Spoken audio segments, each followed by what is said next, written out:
Okay, I think we're ready to go. Sorry for the delay. But we got it fixed, I believe, so we'll start our meeting. This is a public meeting. During the public meeting portions of the proceedings, the following procedure will be taken for each application being considered. I, John Logal, will announce the application in order as listed on the agenda. Tracy Webster, our senior planner, will summarize her findings and give recommendations. The applicants will be asked if they wish to add any further information or comments. All participants will be unmuted for this portion of the proceeding. The public will be asked if they wish to make any comments on the application. In order to be recognized by the chair, please approach by stating through you, your worship, I state your name, would like to make comments regarding this application. Once the chair has recognized you, you may be able to speak. Please try to refrain from speaking over someone else.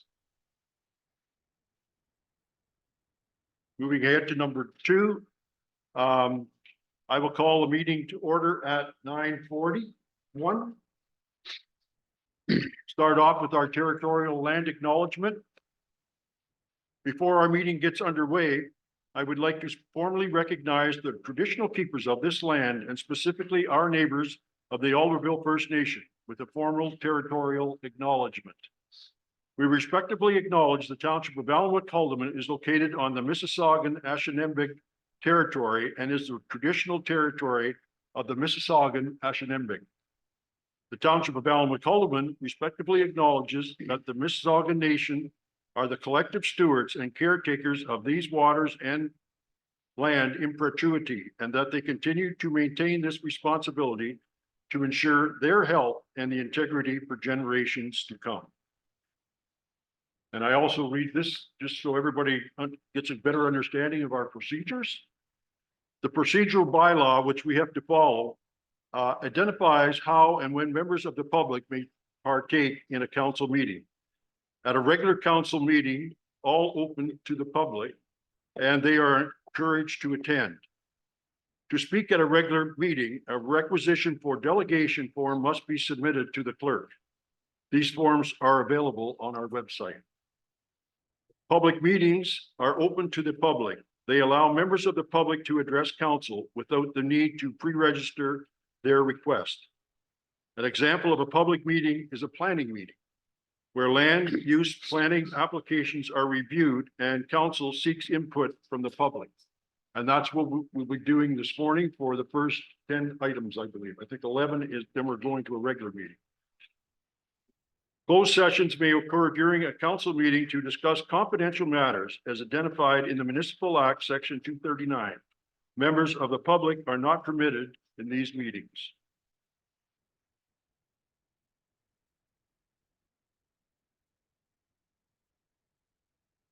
Next, item 3, disclosure of pecuniary interest or general nature thereof. Mike? Mayor, I have a form here for Madam Clerk for the an item enclosed when it comes to the MOU for the county forest. Okay. Pass it on to Emily. She'll have that recorded. And we'll have to follow the closed meeting procedures to make sure that we're doing exactly what we're supposed to. Please and thank you. Item 4 is the agenda. Approval of the agenda for for Monday, February 26, 2024. Be it resolved, the agenda for the municipal planning regular council meeting of Monday, February 26, 2024 be approved as circulated. Could I get a mover and a seconder? Moved by Deputy Mayor Stover, second by Councillor Ainsworth. Any discussion? Seeing none, all in favor? Motion's carried.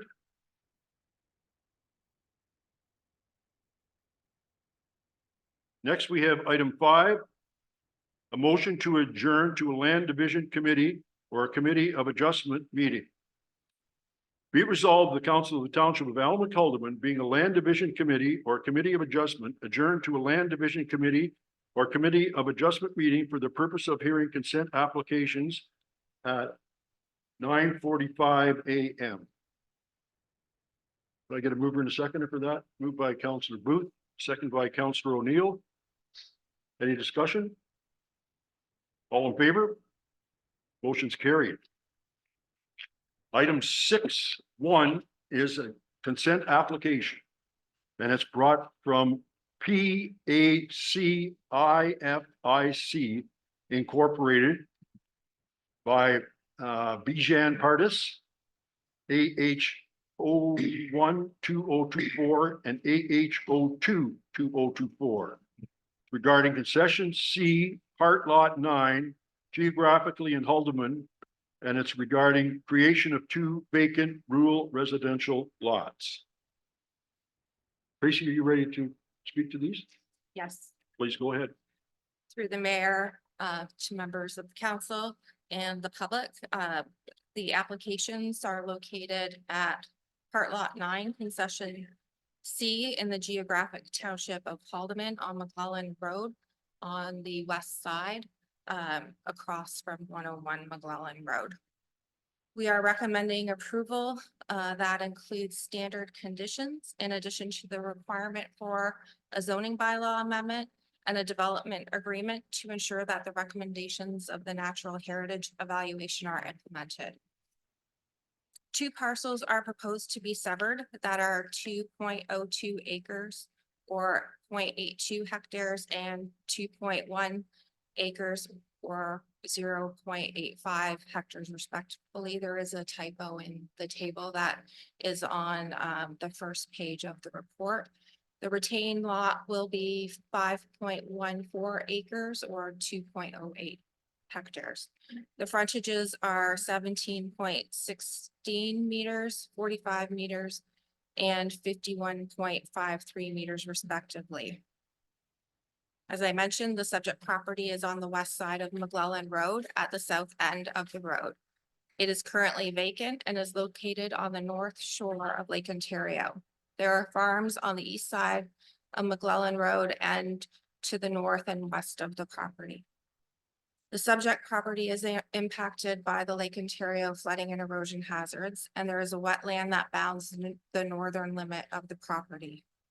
The proposal is consistent with the provincial policy statement, conforms with the growth plan and the county official plan and the McCalderman official plan.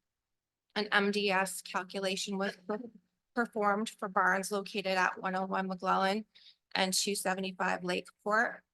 And the proposed lots exceed the minimum setback of 103 meters for the MDS setback. The proposed severed lots require rezoning to address the frontage and area. And the lands that are within 30 meters of the wetland and that are within the floodplain and erosion hazard will need to be placed in an environmental protection zone. As mentioned, a natural heritage evaluation was completed for the proposal and concluded that the lots can proceed. The lots were laid out in a manner that addresses the location of the 30-meter setback and the wetland buffer requirements.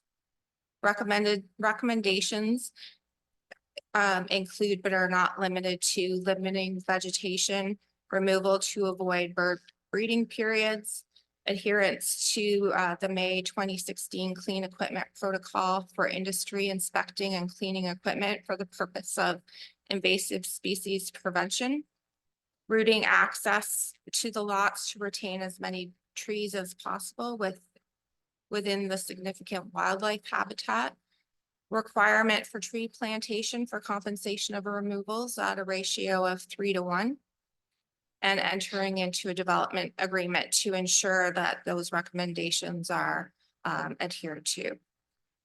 The proposal was circulated to property owners within 60 meters of the proposal.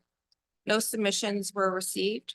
One resident inquired about the application and wondered if there were issues with wells for the proposed lot since they are south of a ridge, while others in the area have their wells north of a ridge. He didn't have objections to the proposal and noted that the 911 sign for 101 McClellan was located in the wrong location, so Public Works has addressed that. The proposed severed lots are located in a rural part of the municipality on McClellan Road, which is a year-round maintained road. Both the severed and retained lots are appropriately sized rural residential parcels compatible with the surrounding land uses. The agencies circulated did not object. We were waiting for comments on the proposal from Northumberland County Inspection Services, and they advised this morning that they did review the file based on single homes without a lake house. Based on that, they have no concerns with a Class 4 septic system being installed. They did indicate it may need to be a tertiary system and that the lake houses may limit the area available on each property and add extra loadings, which may require more space for sewage systems. So that may be problematic depending on the size of the dwellings. Septic designs will be required prior to the issuance of building permits to determine what can be accommodated on the lot. And the location of the septics may be impacted by the location of where wells are installed. So that was their comments. Based on that, we continue to recommend approval of the application. Thank you. Thank you. Council have any questions or comments? Go ahead, Deputy Mayor. It's not really a question to say, but I wonder if it would be helpful for the gallery if site. Oh, I believe the applicant has a representative who's going to show a slideshow, but Alex, could we show well, let's finish up with any questions council has for Okay. now, and then we'll move on to that. okay. If you could, please. Anybody else have any questions? I'd just like to confirm my understanding. The application is for, and you mentioned the septic beds and that type of stuff. So the applicants are fairly big homes, I would say. 11,500 square feet, is that basically what? Yeah, so in the report, I noted that we didn't review zoning compliance. When looking at a lot severance, we're basically determining whether the lot area and the frontage meet the requirements to be able to create a lot. Okay. The applicants will have to, based on all of the building code regulations, determine what the available footprint is to determine if that's feasible for their construction of homes of that size. That'll be carried on through the process. Okay, good. Anybody else have any questions or comments? I believe the applicant is here or has a representative here. Go ahead, Mr. Clark. Want to bring anything to the light? Use this microphone. Absolutely. Okay. Yes, thank you, Mr. Mayor, members of council, members of the public. I have a presentation that will illustrate the proposed consents. And I do want to acknowledge the report that your planner has prepared. I very much appreciate that work, and I'll try not to duplicate too much of that information. This, as you already know, this presentation and the application itself is being presented by PACIFIC Inc., Bijam Paradis, and my name is Bob Clark. I'm a planning consultant, and I'm also I've been retained by LSG Partners, who are the project managers for this particular project. I can have the next slide, please. I think most of you know the location of the property. McClellan Road is the extension from the north, and the property is triangular in shape, located on Lake Ontario shoreline. Don't think I have too much more to offer on that one. The consent sketch that has been prepared goes into a fair amount of detail with respect to the proposal. I wanted to emphasize, as your planner has indicated, the purpose of the application today is only for the lot creation and not for the proposed construction that it's illustrated on this drawing. The purpose of this drawing is really to illustrate that there is sufficient area with all of the environmental constraints that are shown related to Lake Ontario and the wetland. There is sufficient area for construction of the 3 residential uses on the 3 residential lots that will be created. And I won't go into too much more detail on that because I was only retained to deal with the consent application at this point. Okay, thank you. The next slide is more of a consent sketch to illustrate the nature of the actual lots that are being created. There are 2 lots being created and a retained lot, which is lot number 3 on the northern area. The next slide is a topographic slide to illustrate the nature of the setbacks and restrictions, which are identified with the line work, the red and the green line work. And it, I believe, clearly indicates that there is a buildable area along the road frontage, the existing road frontage. There is a road allowance to the north.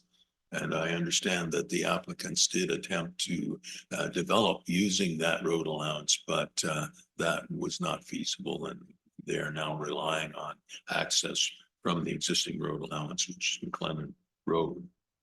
The final aerial, or final drawing at least, is an aerial of the site. And I felt that this particularly indicates the buildable area, which has the less mature vegetation on it. It also indicates the access that's available to the residential farm property across the road, and that the existing frontage will be part of that access, and will provide access to these properties. Next slide, please. I'll get into a bit more of the detail on the applications. 2 applications have been made.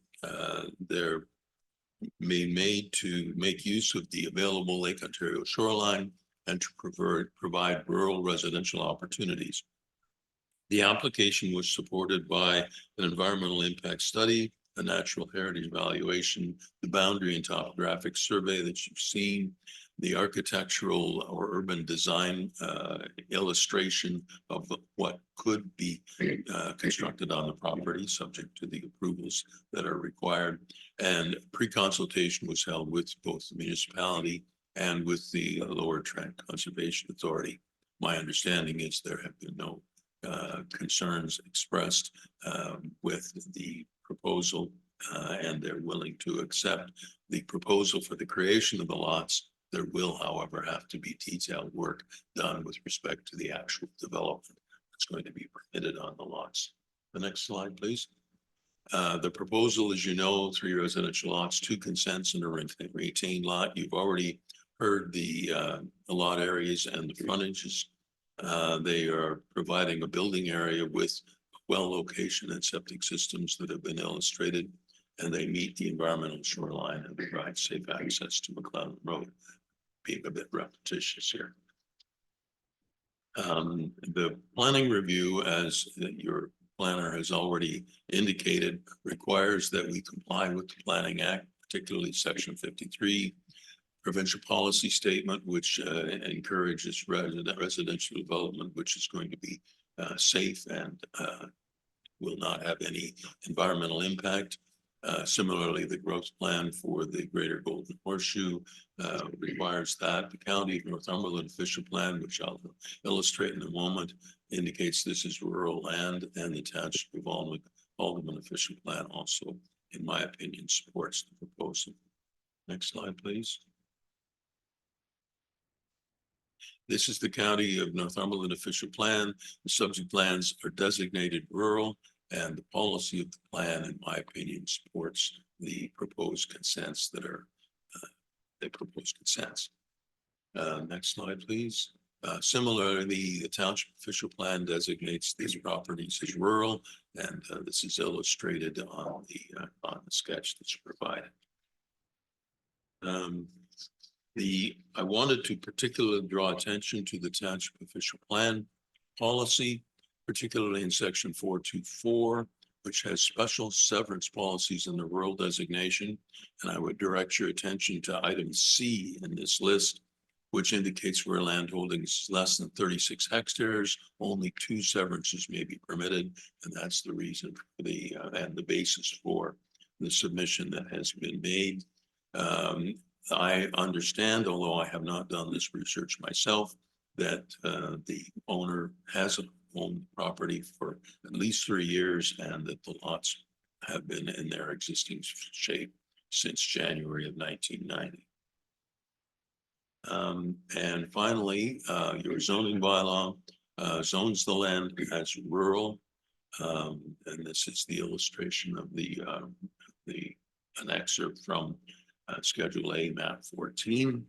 And if I can have the next slide, please. The zoning bylaw review indicates that although it doesn't comply with the rural RU zone provisions, they do comply with the rural residential R zone provisions. And a zoning bylaw will be required. That's my presentation, and my final opinion is that the proposal meets the provincial policy, the county, and the municipal official plans for the consent applications. I'm open to any questions that you may have. Thank you, Bob. Does member of council have any questions regarding this development? Go ahead, Deputy Mayor. Through you, Mayor Lobo. One of the questions I had is the entrance coming in off McLennan Road. And I guess the township will be taking ownership of that once it's brought up to standard. Is that how that's gonna go? My understanding is that you already own the McLennan Road Yeah. right away. The right of way, right? Yes, and if there is a requirement for road improvement for entrance, and that'll be a design issue, then yes, I would expect that the municipality will require the road to be brought up to standard, and your assumption of that. Good. That's just what I wanted to check. Thank you. Any other members of council have any questions or comments for Bob or Tracy? Go ahead, Catherine. Mine is just a comment on the importance and ensuring this complies with the natural heritage recommendations. So I'm pleased to see that you're taking that seriously. Okay. I'm going to open the up to the public in case they have any questions for Tracy or Bob. If there are any, please state your name and your question to them. And after we're finished that, then we'll come back and read the recommendation and go from there. Does anybody, members of the, yes, sir. Would you come to the table and please introduce yourself? Thank you, Mr. Mayor, and through your worship, I, Hamilton May, would like to make comments regarding this application that we just saw. Please go ahead. Okay, so I'd like to make 3 or 4 points, please. The first is that I noticed that the architect and or developer are using 101 as the address. That is my address, which is we live and own lot 8 concession C and part B. And so we're immediately east of the property in question. And our mailing address is 101. I assume 101 odd numbers are on the east side of the road, and the west side of the road would have other numbers. But I request the owner and the developers proposed developers to change their documentation so they're not using my address. Item two, my wife and I have owned and lived on the property lot 8 for 53 years. And so we spent a lot of winters there. And we know outside to the south of our property in Lake Ontario, we can walk out about 100 yards before the water gets very deep. And the effect of that is that the waves do not erode our property that much because the strength of the waves is used because of the shallow water. But we also know that lot 8 has deep water in front of it. And so the waves come in with much more force on lot 8, lot 9, I'm sorry. And consequently, there is the potential for more erosion. So my comment is a caution to whoever is involved in this, that a setback it would prevent somebody's house from being damaged because of the greater wave effect on lot 9 than you get on lot 8. We are not affected because we're back about 100 yards from the shore.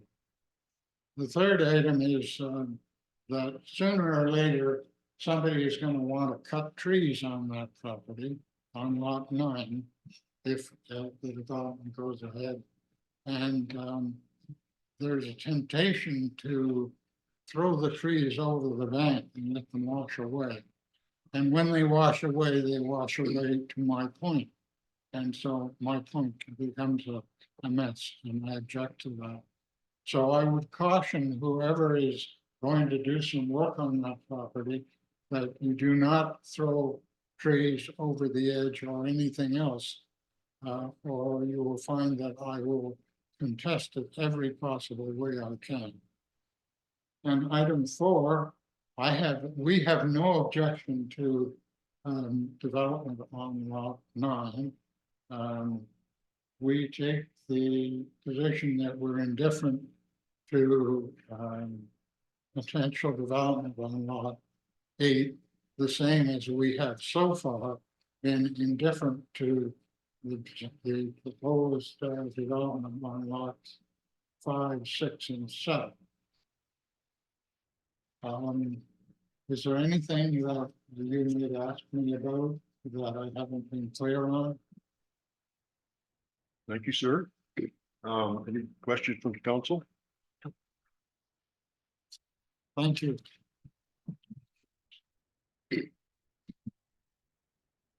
Do any other members of the gallery have any questions regarding this application?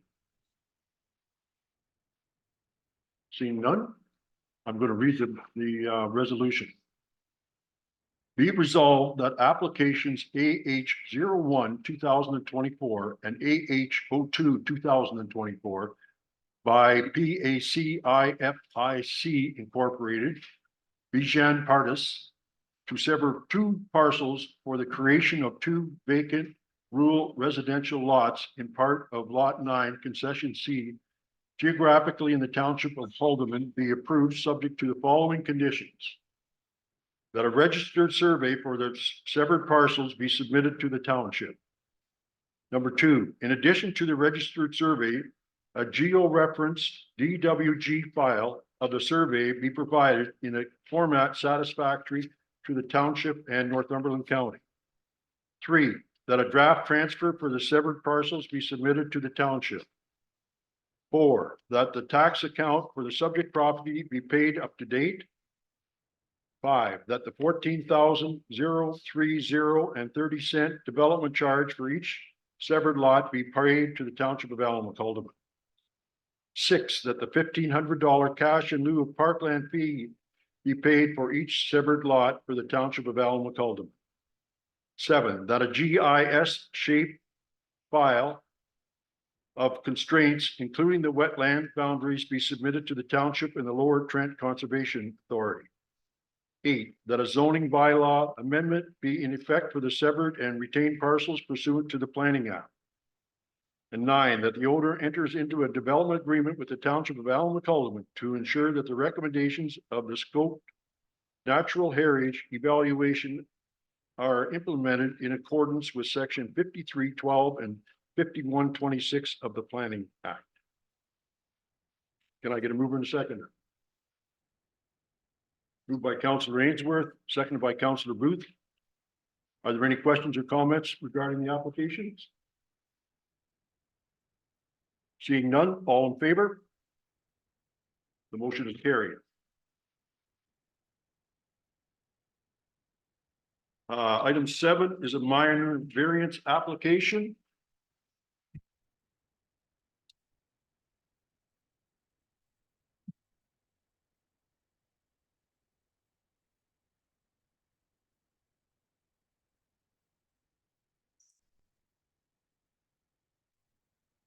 Item 7.1 for Rolf and Karen Surwich.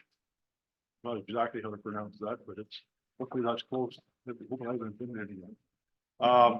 For minor variance 01-2024, 362 7th Line Road, unit 120 on Sunset Bay Road, part lot 21, concession 7, geographically in Allenwood. Tracy, go ahead, please. Through you, the mayor, members of council and the public. The application is located at 362 7th Line Road, Unit 120, it's also known as Sunset Bay Road. It is within concession 7, part lot 21 in the township of McCollum.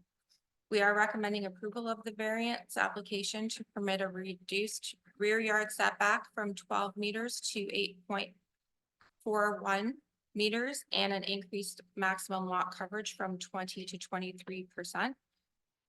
The 620 meter square subject property has an existing boathouse on the site. The applicant had obtained a demolition permit for a seasonal dwelling or cottage with a failing structure, which has since been removed. The building permit was issued in 2021 or 2022, I believe. The proposed footprint for the new seasonal dwelling will maintain or improve the interior side yard and front yard setbacks. Since the lot is a waterfront property, the rear yard is considered to abut Sunset Bay Road, while the front yard abuts Rice Lake. The rear yard setback is proposed to be reduced to 8.1 from 12 meters, and the lot coverage again is increasing from 20 to 23%. The subject property is located on Rice Lake on the north side of Sunset Bay Road, north of the 7th line. There are cottages on the east and west sides of the property. Rice Lake is located to the north, and a farm with a large woodlot is located across from the subject property to the south. The property is zone limited service residential with a flood line on Schedule A of the Township of Allenwood zoning bylaw 19/2019, and it does permit the seasonal dwelling in that zone category. The variance will seek relief from section 10.2.6 of the bylaw that requires the minimum rear yard depth of 12 meters or 39.37 feet, where 8.41 or 27.59 is proposed, and relief from section 10.2.9. Again, that applies to the lot coverage going from 20 to 23%. Balance of the regulations are not proposed to be further reduced from what was achieved by the original cottage. Section 4.11.6 does permit the reconstruction of a building or structure that existed as of the date of the passing of the bylaw for a use that is permitted in that zone, provided the provisions are not fully or not further reduced.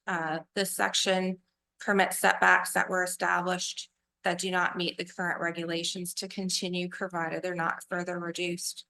Section 45(2)A of the Planning Act authorizes the Committee of Adjustment to consider the enlargement or extension of buildings or structures that were lawfully used for a purpose prohibited by the bylaw the day, and that includes the regulations, the day the bylaw was passed. We received no objections from circulated agencies, and since the writing of this report, County Inspection Services provided updated comments.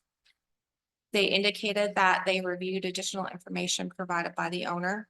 The proposed cottage is not adding any significant flows to what was existing. Since clearance distances are a factor for installing a class 4 system, a class 5 system is the only option, and that they have no further concerns. In reviewing the application, the 4 tests for a minor variance have been considered, and it had been determined that the variance is minor. The reduction in the front yard setback will allow the footprint of the reconstructed cottage to be closer to Sunset Bay Road while maintaining or improving the balance of the setbacks, including that to Rice Lake. There will be adequate frontage to provide required parking on the property and adequate depth as well. The variance is desirable and appropriate for the land. The existing use is permitted and it is consistent with the surrounding land uses. The general intent of the Alma-Calderman official plan has been maintained. The policies provide for the continuation of existing uses and recognize the recreational cottage use. The general intent of the Alma-Calderman zoning bylaw is maintained. Existing buildings and structures and uses are permitted to continue. The applicant did come in this morning and noted that he'd been in discussions with his septic designer and has requested that the application be deferred. He's concerned that with the finalizing of the design of the septic system, there could be an impact on the footprint of the building, and he wants to make sure that doesn't impact the requested variances. I think the request for the deferral is appropriate if council wishes to do so. Otherwise, the proposed variance does maintain the intent of the official plan, the county's plan, the zoning bylaw, and is consistent with the provincial policy statement and the growth plan. Thank you. Thank you. Any questions or comments from members of council? Go ahead, Deputy Mayor. Through your Mayor Local, is there, to you, Tracy, is there any idea how long of a delay the owner is? I just think of the time of year it is, and you want to get your cottages built. I think the owner is here. He may be better able to speak to how long his septic designer can work with the county. I know there've been discussions in the past week. But it is an appropriate request, because if he gets approval of this variance and then they need to adjust the configuration, he may find himself in a position of having to come back and reapply for something slightly different. So it is an appropriate request. Yep. We'll continue on with Tracy from council, and then we'll open it up to the public, which would include the applicant. So here. Any other questions or comments from council members? Seeing none, is the applicant here? Would you like to speak? Questions? Okay. And correct me if I'm wrong, it's Rolf? Rolf Yeah. Zwikers. Okay, what is that again? Zwikers. Zwikers. Okay, I'll try as best I can. It's fine. Does anybody have any questions or comments from Mr. Schweikers? Just the one, and it's really a moot point. I just like to see you get this done. I just wondered what kind of a delay you're expecting. I guess you don't know. I've been bumping up against the septic authorities. Mhm. And I understood that we came to a conclusion that he finally said that we could use previous regulations. But I talked to the designer this morning. He says even with that, there's not enough room. So we have to take, I had a workshop on the cottage, so we're gonna have to take that off and move it so there's room for the septic bed. Okay, Which is fine with me. I'd rather have that than a holding tank. yeah, that's all I wanted. I didn't know too much about this, but after I actually received a email from Me. Yes. And I've learned a lot. What the difference between category 4 and a category 5 is a lot of difference. Sure, and basically, just so everybody's information, a number 5 is for a tank, and number 4 is for a more conventional sewage system. So that was And- interesting. The plumbing department says there's issues with Goldberg doesn't want sanitary shipped to their spot to dump. So he wants a septic system. Yes. Makes sense. Any other further questions or comments for Ralph? Thank you, Ralph. Here, I'll read the resolution. Be it resolved that application MV 012024 by Rolf and Karen Schwagerich or something like that, for a property located at 362 7th Line Road, Unit 120, Sunset Bay Road, legally described as Concession 7, Part Lot 21, 39R7711, Parts 1 and 2, geographically in the Township of Elmwick, be approved to permit a reduced rear yard setback from 12 meters to 8.41 meters and an increased maximum lot coverage from 20 to 23%. Did I get a mover and a seconder? Moved by, I think it's I being move to deferred. defer this Defer. application. moved by Councillor O'Neill and seconded by Councillor Booth, that this be deferred. And we'll ask the planner to bring back more information when it's available. All in favor? Motion's carried. Next, we have a motion to reconvene to the municipal planning / regular council meeting. Be it resolved, the council of the township of Alma-Calderman, being a land division committee or committee of adjustment, reconvene to the municipal planning regular council meeting at 10:22 a.m. Mover and a seconder. Moved by Deputy Mayor Stover and seconded by Councillor Booth. All in favor? Motion's carried. Next, we have a public meeting for zoning applications and official plan amendment. 9-1, John Howell, Cicatel Cidery Incorporated.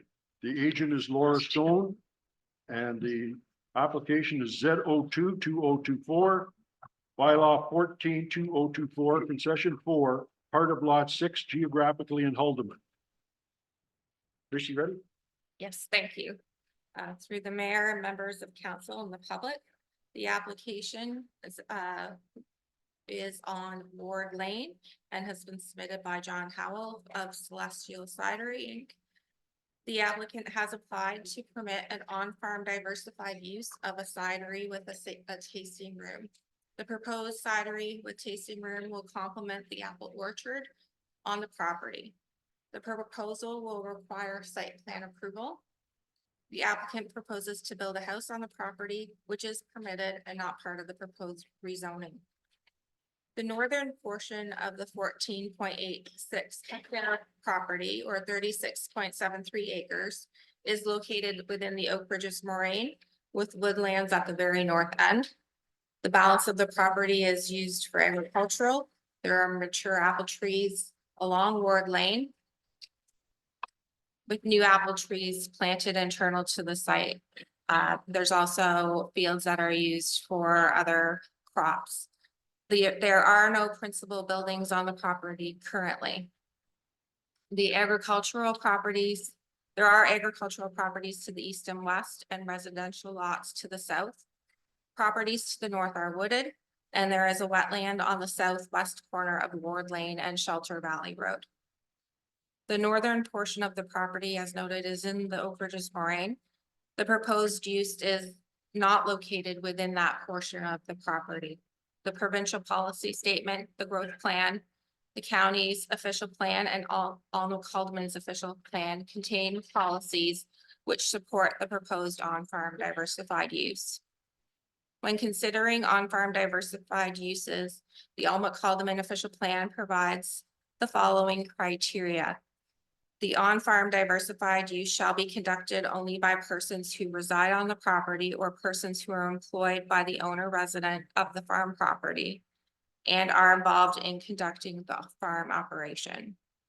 The on-farm diversified use must be clearly secondary and incidental to the principal use of farming on the subject property. There must be no loss of good and or productive farmland. The use cannot occupy building area that is necessary or essential for the ongoing farm operation. And it must in no way impede or interfere with the ability of the farmer to conduct his or her farming operation. The combined floor area of all buildings or structures or parts thereof that are used for the on-farm diversified use shall generally not exceed 186 square meters. All buildings and structures used in connection with the on-farm diversified use must be designed in a manner that can be converted or reverted back to a farming use that is appropriate for the farm property in question at such time the on-farm diversified use ceases to exist. Further, all buildings or structures used in connection with the on-farm diversified shall be located in proximity to the principal farm dwelling or buildings, such as barns, etc., equipment sheds. An on-farm diversified use must be operated as part of the farm unit and must cease if the farm operation is discontinued. On-farm diversified uses shall not be permitted as a separate or independent use from the farm operation. Any proposal to separate or sever an on-farm diversified use shall not be permitted. Vehicular access to the use will be by a driveway that serves the farm unit. A separate access driveway serving on-farm diversified uses is not permitted. Where an on-farm diversified may generate additional traffic that's normally associated with the principal use, the roads authority may require a traffic impact assessment.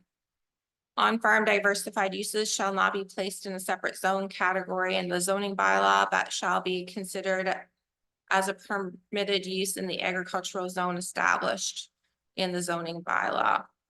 The zoning bylaw will establish provisions for on-farm diversified uses that are consistent with the criteria in that section. The subject lands are zoned Oak Ridges Moraine Environmental Zone, Oak Ridges Moraine Core, and Rural Exception number 117 in the zoning bylaw.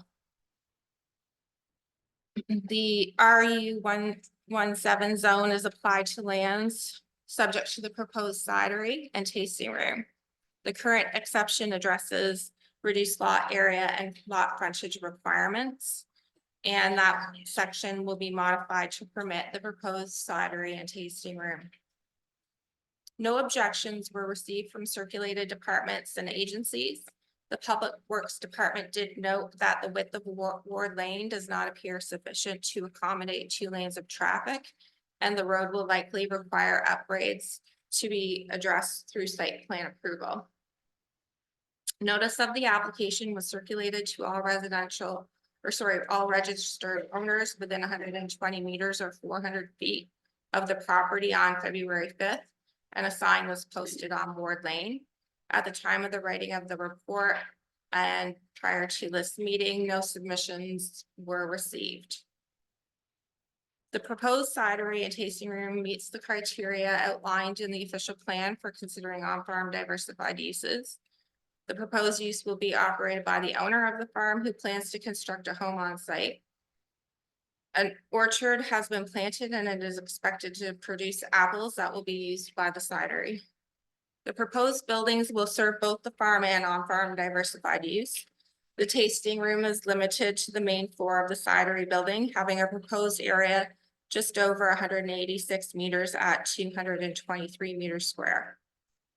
This area is well below the 2% recommended by the province's guidelines on permitted uses in Ontario's prime agricultural areas, which recommends that the standard for acceptable area occupied by a non-farm diversified use is up to 2% of the farm parcel to a maximum of 1 hectare. The proposed driveway will also serve both the residential, agricultural, and on-farm diversified uses on the property. The applicant did submit a planning justification report prepared by Kevin M. Duguay Community Planning and Consultants, Inc. The report provided an overview of the proposal and justification as to how it is consistent with provincial, county, and local policies. A site plan, floor plan, and elevation drawings were included in that report. The planning justification report suggested that the zoning permit on-farm diversified uses, including but not limited to a cidery and tasting room. Staff proposed that the permissions be specific to permitting the cidery and tasting room as on-farm, as the term on-farm diversified use is very broad and could be interpreted to permit a use that wasn't contemplated through the review of this proposal. The proposed zoning includes a maximum floor area for the tasting room to maintain or to ensure that it is maintained as a secondary use. Staff proposed to include a holding symbol on the zoning that can be lifted once the applicant has received site plan approval to address detailed design of the site and to address any road upgrades that may be required on Ward Lane. Staff recommends approval of the application as it is consistent with the provincial policy statement, the growth plan for the Greater Golden Horseshoe, and maintains the intent of both the county and township of Almac Haldeman official plan. Thank you. Thank you, Tracy. Are there any questions or comments from members of council? I have just a couple. Does the tasting room, will that require washrooms? Yes. It does, okay. And just to come back a little bit, so I have a good understanding, this is a specific business that's being proposed. Should the property be sold, do they have to, that they lose that grant if unless they stay with the exact same business? Zoning is applied to a property. It doesn't apply to a person. So once a zoning permission is added, like a use permission is added to a property, that is maintained. So that's one of the reasons why I put in the floor area requirement so that it's clear that it is a limited use. Thank you. Is Mr. Howell or Agent Laura Stone here today? Oh, good morning. Would you like to come forward, please? Oh, regular justice. Yeah.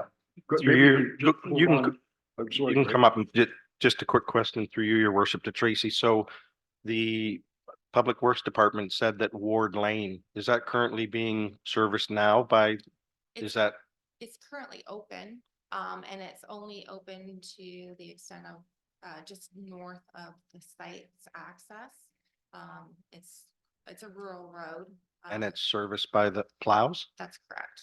So then if it's, depending on the site plan, if it's deemed, like they say, that it has to have more work on it to do, that's through the cost of the applicant or the town? Who's paying? I would believe any upgrades required to service the business would be at the cost of the applicant. Okay, thank you. Thank you, Greg. Laura, go ahead. Laura and John, you want to come up too, John? Good morning. Good morning, Mayor and Thank you for Council. coming. Thank you very much for having me. My name is Laura Stone and I am the planner and director with One Community Planning Incorporated. I did work in conjunction with KMD Community Planning on this application. I'm the agent for the property owners, John and Philippa Howell, and John is here to my left. And they are the owners of Celestial Cidery. I would like to say thank you very much to Tracy Webster for her staff report recommending approval of this application.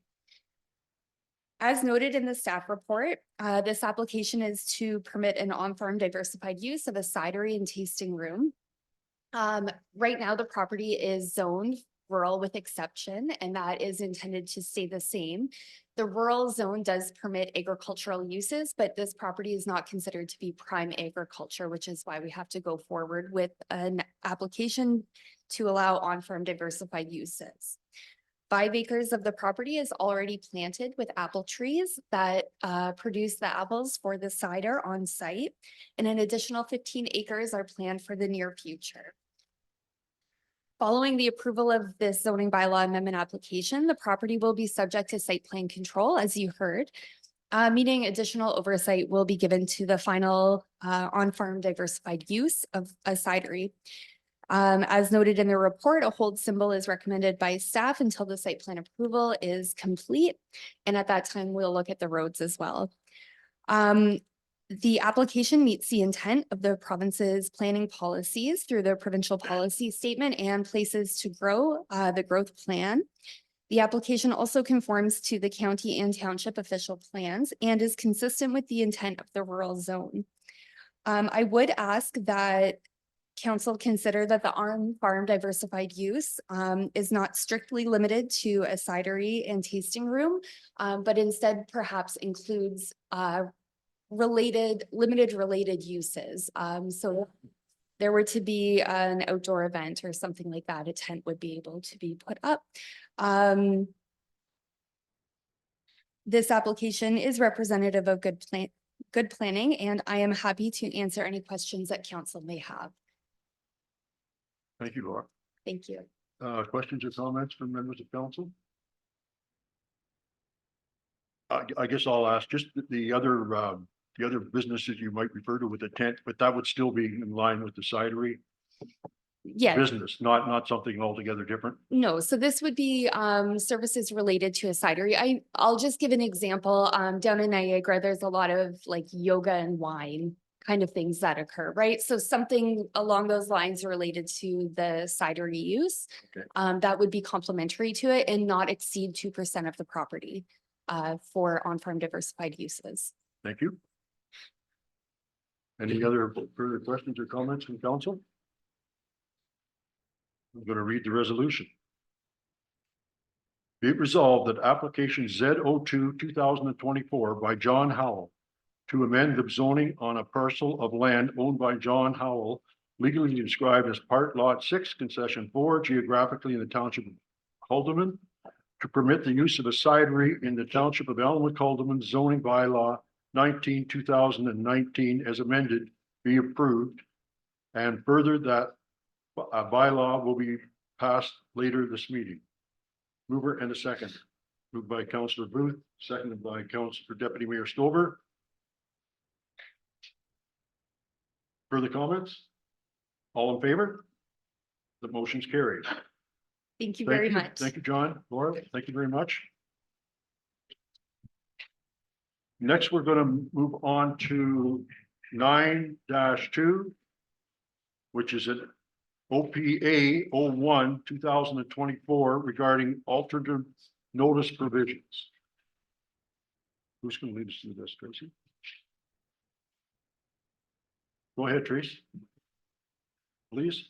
Thank you through the mayor and members of council. Application OPA 04/2024 is an official plan amendment to add alternative measures for informing and obtaining the view of the public in respect to official plan amendments, zoning bylaw amendments, and community improvement plans.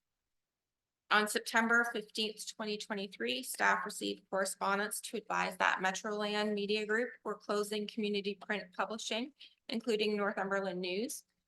They continue to maintain an online publication. Since the print newspaper has ceased production, there's no longer a newspaper that has general circulation within the township of Elmwood-Haldeman.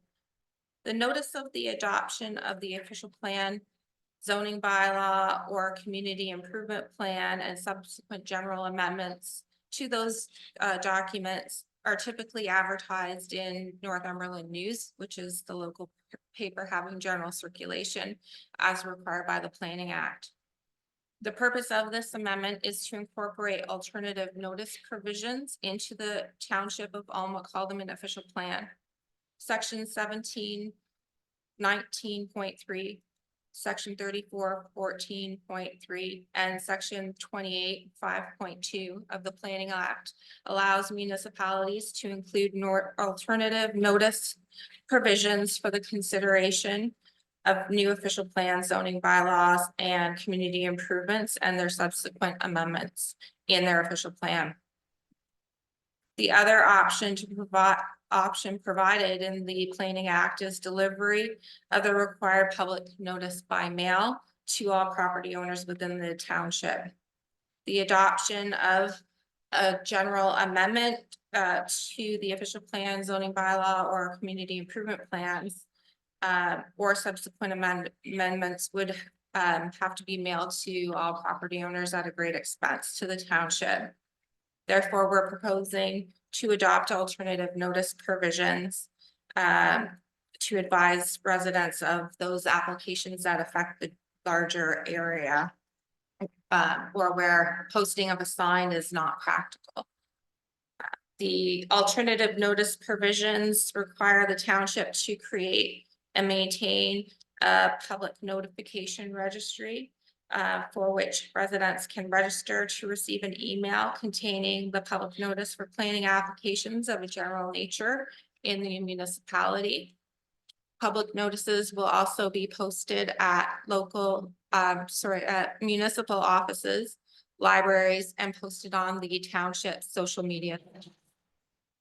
Notice of planning act applications that are specific to a property will continue to be mailed out to property owners within the distance specified by the Planning Act. No objections were received from circulated departments and agencies. Notice of this application was included with the tax bills and mailed to property owners who pay taxes through their mortgage and through pre-authorized payment plan. The notices were mailed out prior to February 5th, 2024. As of the writing of the report, one call was received to confirm the public meeting details. No written submissions have been received to date. The proposed amendment will result in the inclusion of a new section under section 10.12, notification to agencies and ratepayers of the official plan. The current section indicates notification is to be done in accordance with the Planning Act. That section will remain as it applies to applications that are site-specific in nature and apply to a specific property. Notification will continue on those applications to be mailed to owners within the specified radius. The proposed new section reads as follows. 10.12.1 alternative notice provisions for Planning Act applications. If a proposed official plan amendment, zoning bylaw amendment, or community improvement plan affects a large area or the posting of an on-site notice is not appropriate, instead of using the notification provisions provided in the Planning Act, the municipality may give notification in accordance with the following. Sent by email to all individuals who have registered on the township's planning notification portal, posting the notice on the township's website, posting the notice on the township's social media pages, and posting of the notice at all township offices and libraries. The alternative notice provisions will provide multiple sources residents can access and obtain information on planning applications that affect the entire township in light of not having a local newspaper that's in general circulation. Thank you. Thank you, Tracy. Questions or comments? I have one. Well, I have a comment first. I was coming through the town of Kawartha Lakes, and one of their small towns outside, they had a big sign that was suggesting that there's no longer mail available. Please contact your township office and they will arrange to have that stuff emailed if you so desire. So that's good, and sounds like that's what you're progressing to. Is anybody else in Northumberland County faced this yet? I know Hamilton Township did a similar amendment, and I thank them because they helped out with the work that we were doing here. And I know some of the other staff in other municipalities are looking at doing the same. Because it's problematic if we don't have a newspaper to provide those notices. Thank you. I'll read the resolution.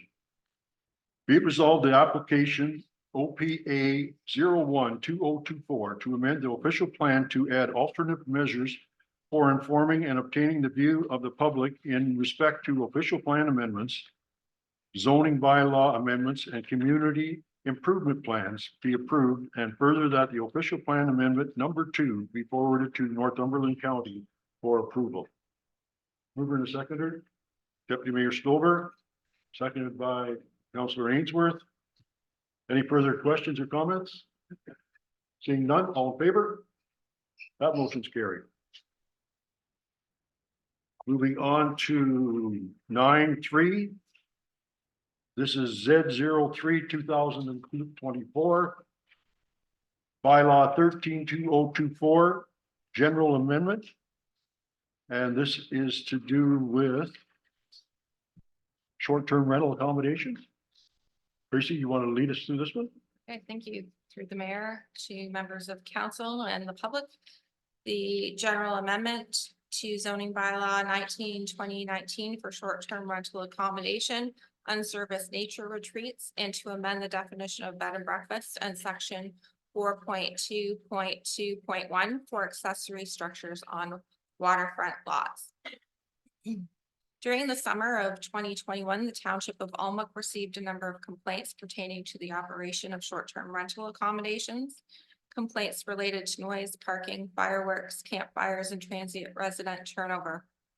To address the concerns in part, zoning bylaw 19/2019 was amended by bylaw 70/2022 on May 19th, 2022 to prohibit short-term rentals in the majority of zones, with the exception of the general commercial and hamlet commercial zones. Bylaw 89/2022 to license, regulate, and govern short-term rental accommodations was also approved. Together, those bylaws were intended to address concerns in the interim. In February 2023, council established a short-term rental ad hoc committee to provide advice to council with regard to possible amendments to the existing short-term rental licensing bylaw and the zoning bylaw. This STR ad hoc committee was made up of council representatives and 10 members of the public. The STR ad hoc committee reviewed zoning permissions regarding where they are currently permitted and provide advice as to where they should be permitted. The advice from the STR ad hoc committee was presented in a staff report 2023 PED 16 at the May 23rd, 2023 municipal planning meeting. The committee recommended a distinction be made between short-term rentals and unserviced nature retreats.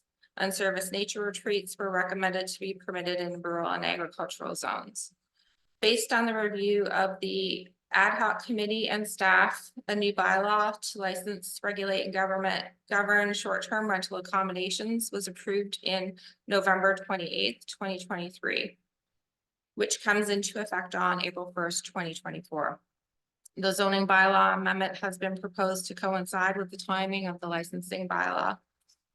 In addition to addressing the short-term rental accommodation and unserviced nature retreats, the proposed amendment clarifies the definition of bed and breakfast and revises section 4.2.2.1 to permit accessory buildings and structures to be located closer to the street than the principal or main building where the lot line is located on a navigable waterway.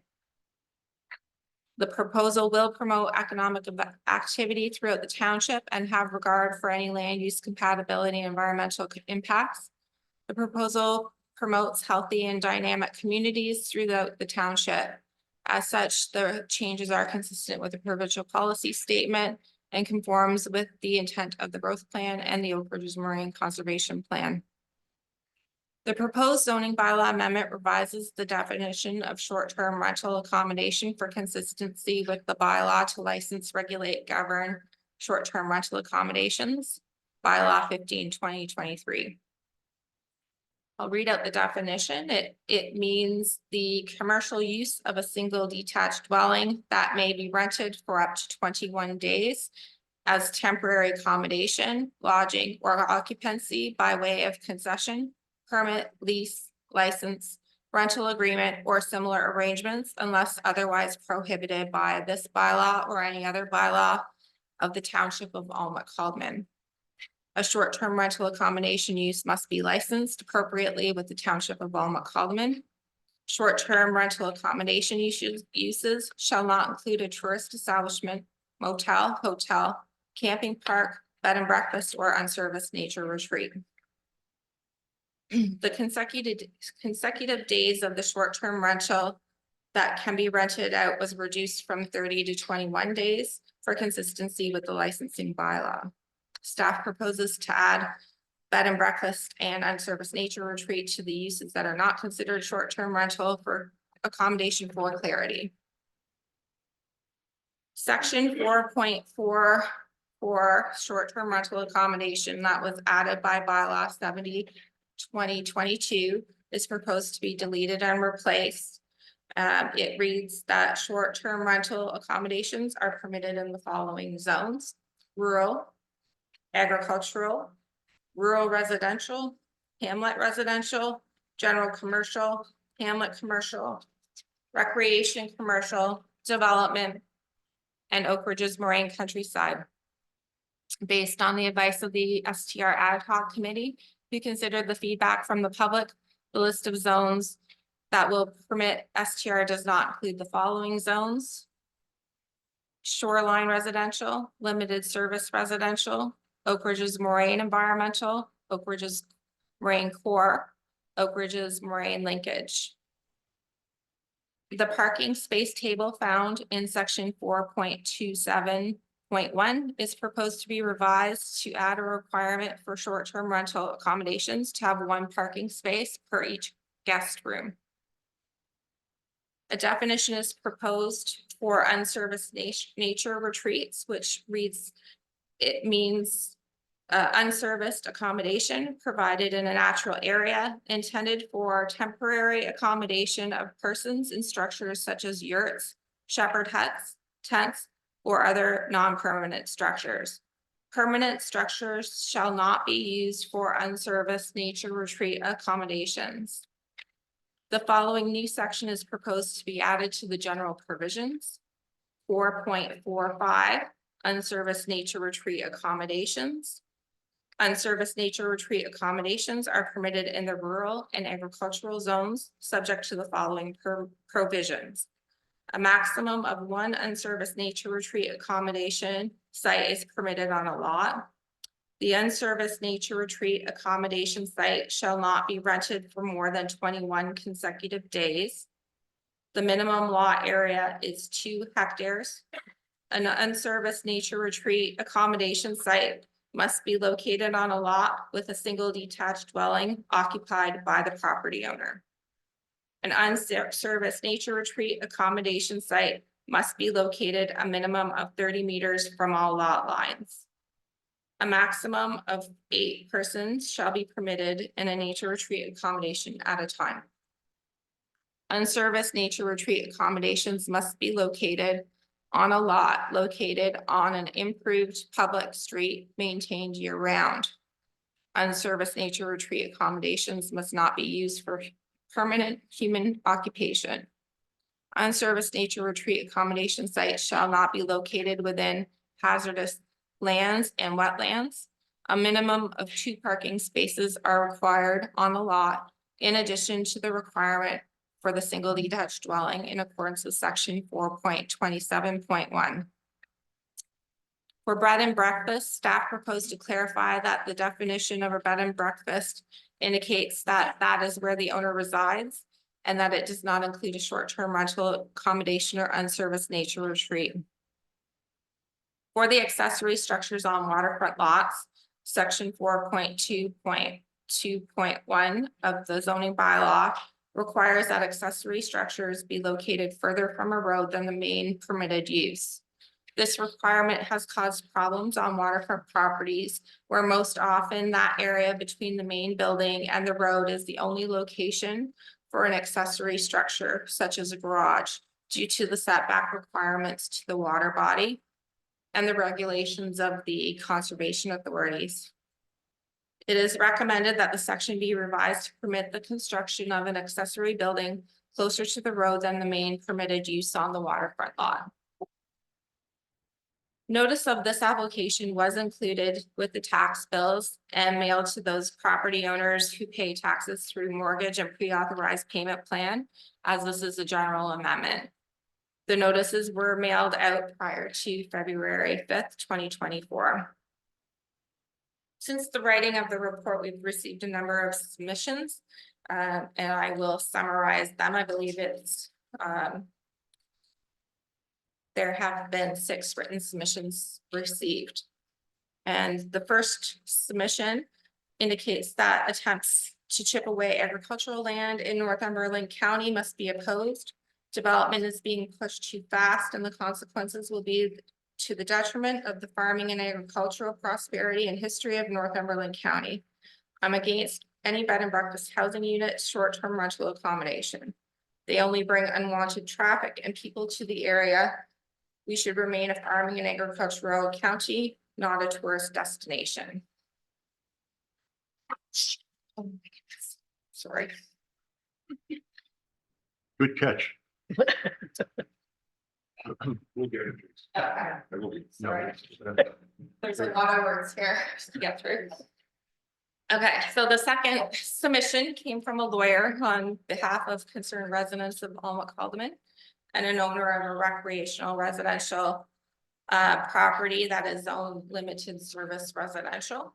The association was formed to protect the interests of the owners of the lands in the township, which are used for short-term rental purposes. The proposed bylaw targets persons who own residential properties and who rent them out. It appears to clamp down on a small number of properties which are rented out for a very short period, which may sometimes create a nuisance with inconsiderate renters misbehaving, holding loud parties, continuing late into the night, and disturbing the quiet enjoyment of the occupants of the neighboring properties. While their clients are sympathetic to the concerns of neighbors of those particular properties, the township's approach in the zoning bylaw is a gross overreach. The township has decided to propose a ban on rentals as the primary use of any residential recreational property in a number of residential zones, in particular shoreline residential and limited service residential zones in the township for any period of up to 21 consecutive days. This would exclude money rentals which do not cause disturbances. In effect, a traditional month-to-month or longer residential tenancy is the only form of rental which the proposed zoning bylaw would not ban for many owners of the properties in a number of residential zones. There's a history in the township of quiet enjoyment of residential properties, including renters of them by the week or for longer periods. This includes 4-season uses and is spread across the township. The spectrum of rental scenarios is broad. The owners of many of these properties are the principal users of the properties, but make them available to renters for a whole range of reasons, either directly by the owner or through established rental agencies. Others, however, own their own property and have purchased the neighboring properties to be available for their families, but rent them out when they are not being used by those family members. Some properties are owned by persons who do not use them for themselves, and they are exclusively rented out to others. For many decades, the life of the township has included these residential uses with routine rental activities, typically by the week or weekend, which has allowed the broader public to come to the township as tourists and enjoy both the amenities of the township and specific properties. If passed, the proposed zoning bylaw will ban the well-established, not problematic and accepted practice of renting recreational residential properties in a number of residential zones in order to respond to a limited number of problematic short-term rentals of a few specific properties. The proposed zoning bylaw as it relates to short-term rental accommodations does not conform with the official plan 2.2.6 and 2.3.1. It is recognized that the official plan that tourism is recognized as an important component of the economic base of the township, and that it is an objective to support and encourage the growth of the tourism industry in the township. The proposed zoning bylaw as it relates to short-term rental accommodation is not in conformity with the objective of the township official plan, as the prohibition in certain residential zones does not recognize the differing scale of rental and does not encourage economic development in that regard. The proposed zoning bylaw as it relates to short-term rental accommodations reduces the rental opportunity, oh, sorry, this is.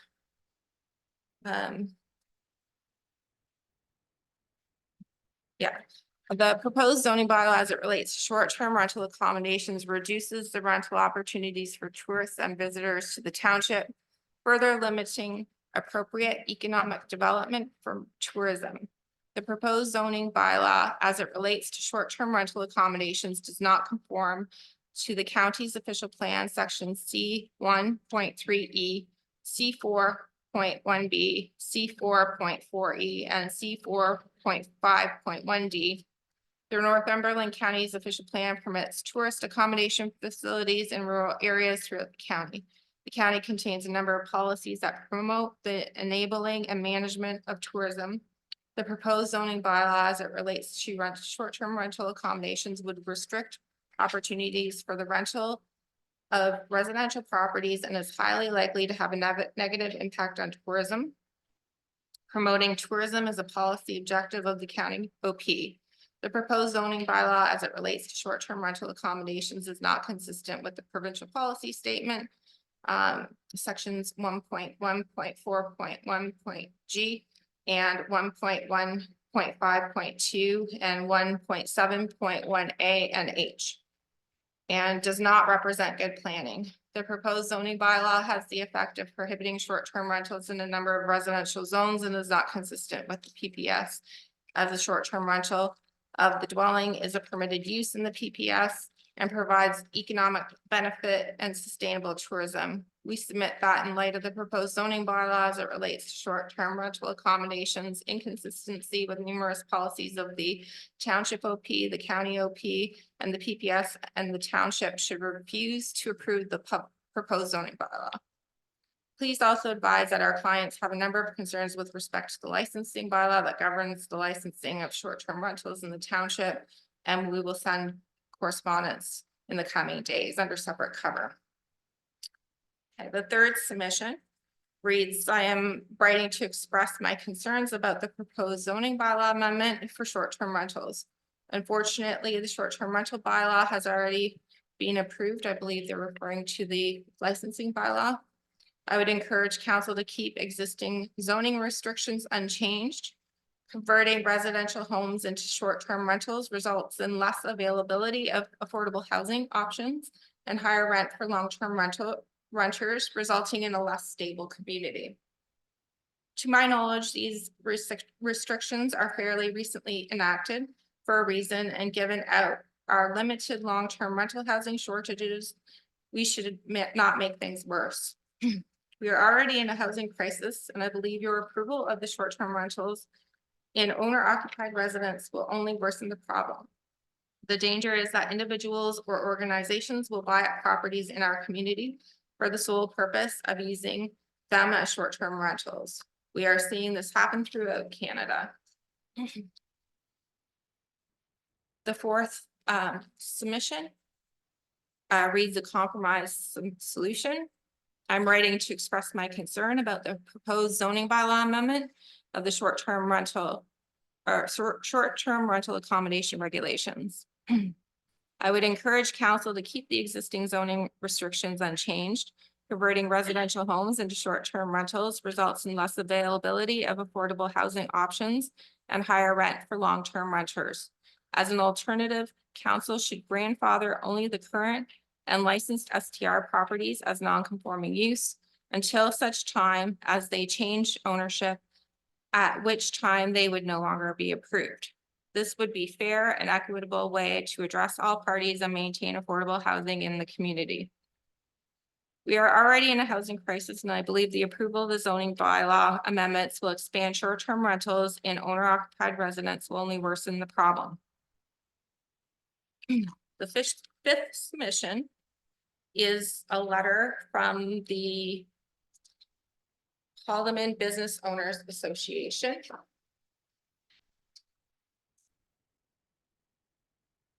And it goes into detail on the licensing bylaw, which I'm not going to summarize. I'll just read the components that relate to the proposed zoning bylaw today. The Alma Calderman Business Owners Association is a group that represents 70+ tax-paying business owners. Just like Township Council, the members care deeply about the economic well-being, growth, and health and harmony of the vibrant community. Unfortunately, we're faced with issues that threaten this beautiful place we call home. For the past year, the short-term rental issue has been a highly divisive, is pitted neighbor against neighbor and resident against council. Not all members of the association operate STRs, but we believe the STR issue represents a much larger issue within the township, suggesting we're not welcome or open for business. They want to live in a modern Alma Calderman, a place that supports tax-paying residents and business owners. They wish to work together to address the concerns. And in regards to the proposed zoning, the exclusion of limited service residential and shoreline residential unfairly discriminates against non-problematic STRs. The ban does not represent good planning and is not in the public interest.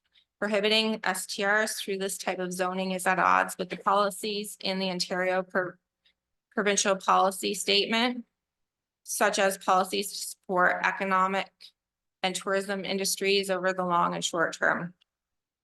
The role of the municipality is to ensure planning decisions and planning documents are consistent with the PPS and conform or do not conflict with the provincial plans.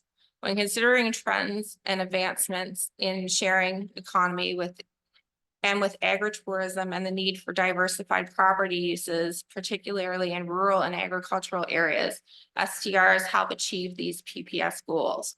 In Northumberland, STRs help support the farm to table industry and allow people to access the farming, community, fishing, and hunting lifestyles during a short-term vacation.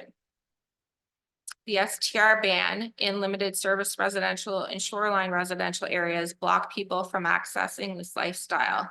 In Alma Calderman, this proposed amendment stops short of what was promised and results in short-term rental accommodations being banned on the south shore of Rice Lake, which is considered a prime destination for fishing.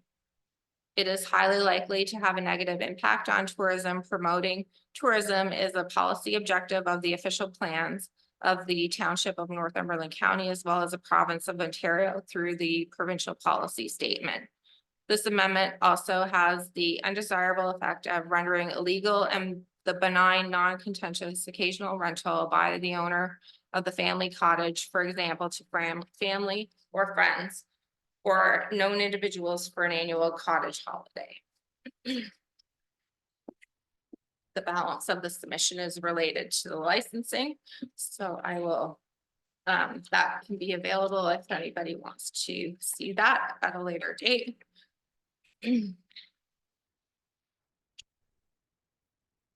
The, after the writing of the report, we did receive some correspondence indicating that the, excuse me, the health unit is going to start looking into small water drinking systems through HKPR District Health Unit. And that will be in regards to the notice of intent to supply users form. Short-term rentals will be assessed by the Halliburton and Kawartha Pine Ridge District Health Unit using the definition of public facility under the Ontario Regulation 31908, small drinking water systems. Those that meet that definition of a place that operates primarily for the purpose of providing overnight accommodations to the traveling public will be subject to a risk assessment by a public health inspector. Each site will be assessed to determine if Ontario Regulation 31908, small drinking water systems, Ontario Regulation 565,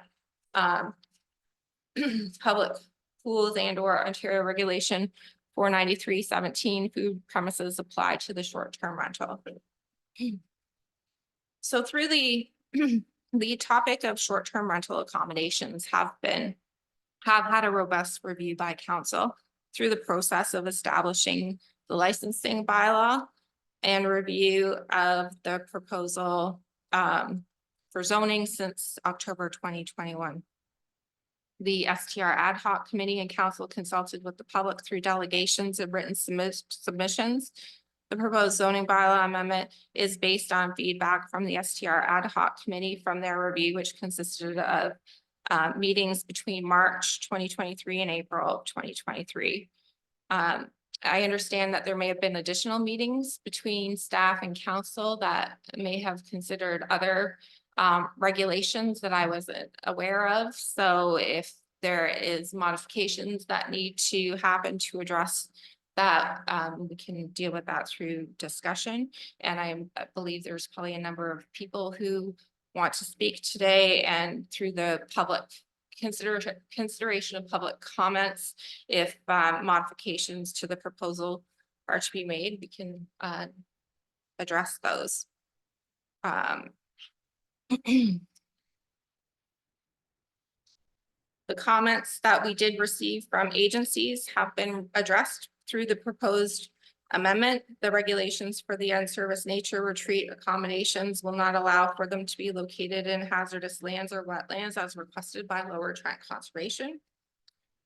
The proposed amendments are consistent with the provincial policy statement, the growth plan for the Greater Golden Horseshoe, the Oak Ridges Moraine Conservation Plan, and maintains the intent of the official plan for the county as well as the township of Alma-Calderman. Thank you.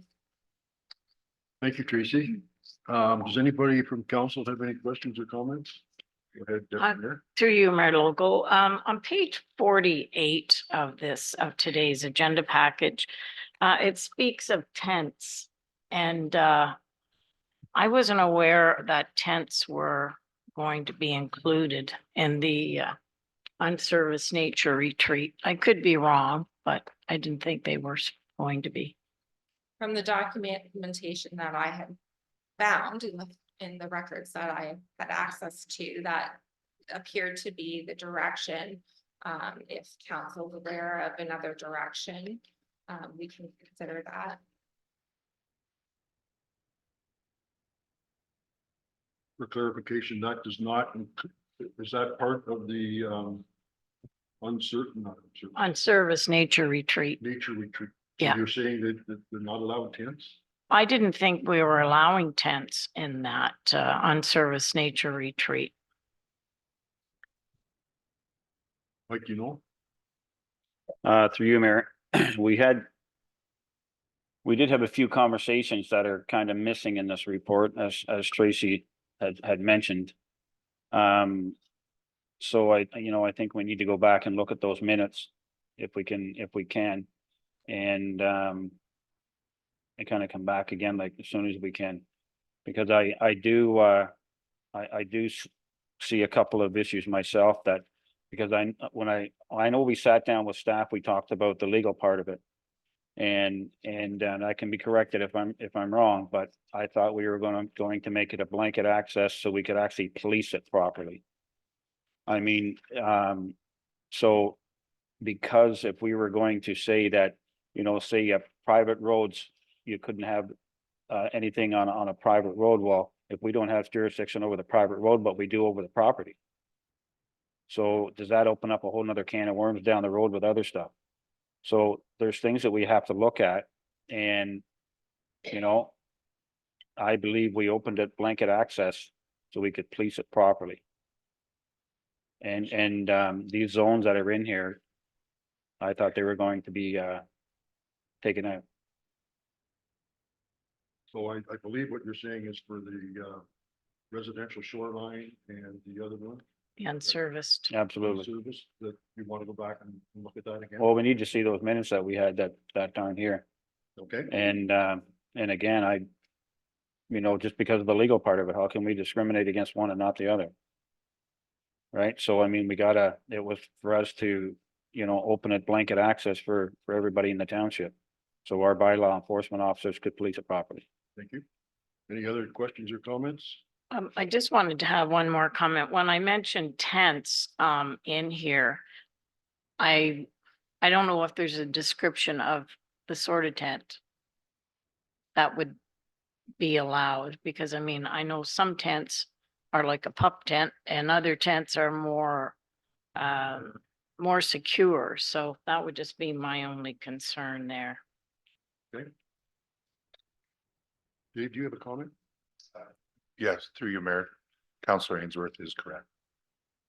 Last conversation we had in meeting with council, with 2 council members and staff, was to open it. Thank you. We got probably several people that want to speak today here, whether they be here in the office or in the council chambers or at home on Zoom. So what I'm going to do is I'm going to ask for anybody that is actually in support of this bylaw to please come forward, state your name if you wish to speak. You're in favor of the bylaw? Yes. Okay. And I may drive them.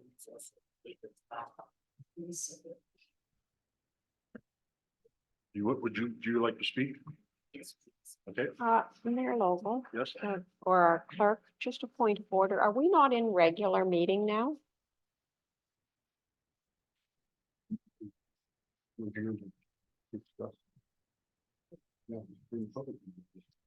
We're in public meeting rather than regular? I think so.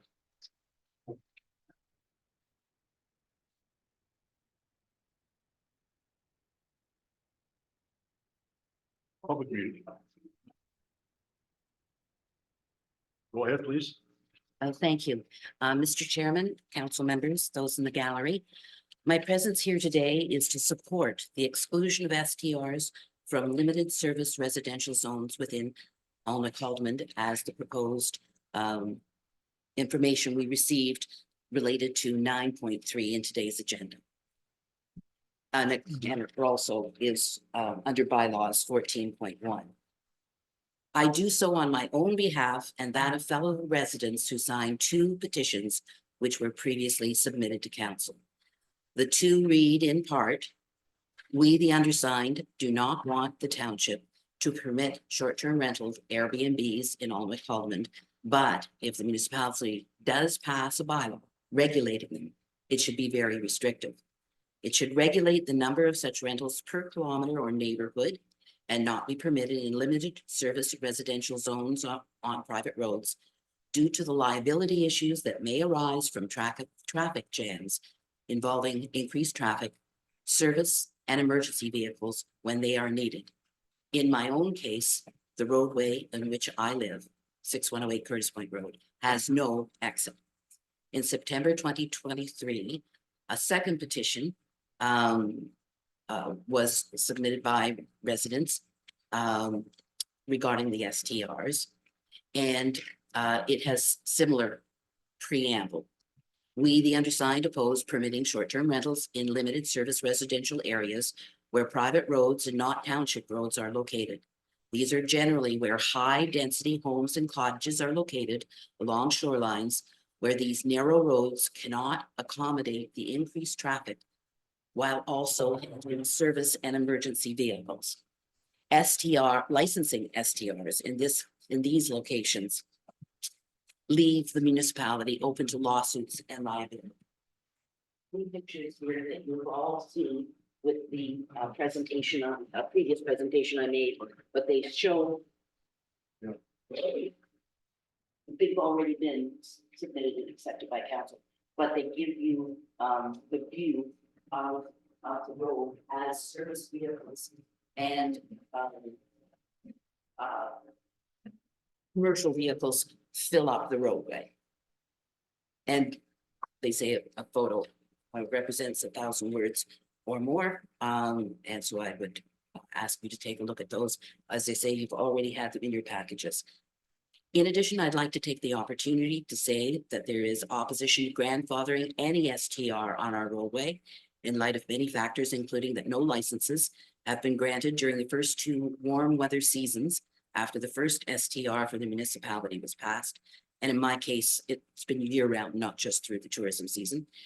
In particular, I have continued to send in both complaint forms on the municipal website's internet and to call the special complaint line since that first STR bylaw was enacted and which is still in place, detailing noise and fire complaints as well as complaints about illegal Airbnb operations next door to me at 6108 Curtis Point Road. This address and house, not just 10 feet from my guest bedroom window, was not in operation before the STR bylaw was passed. It should not be grandfathered. The most recent complaint I made was following my call to the following a call to acting CAO and bylaw enforcement director, Dave Dawson. And that was on January 18 of this year. I had already called the municipality's complaint line about excessive music and yelling from an outdoor spa party next door at number 30. That was the weekend immediately preceding my call to Mr. Dawson. Mr. Dawson said that I told him that I called the complaint line. He said, yes, did the noise stop after my call? I said, yes. And he replied that it appeared enforcement had attended, even though I requested a call from enforcement to let me know whether they were coming out, and had not received one. If property owners at number 30 attempt to be grandfathered under the bylaw, I wish to be informed, and I will provide legal documentation countering such false assertion on their part.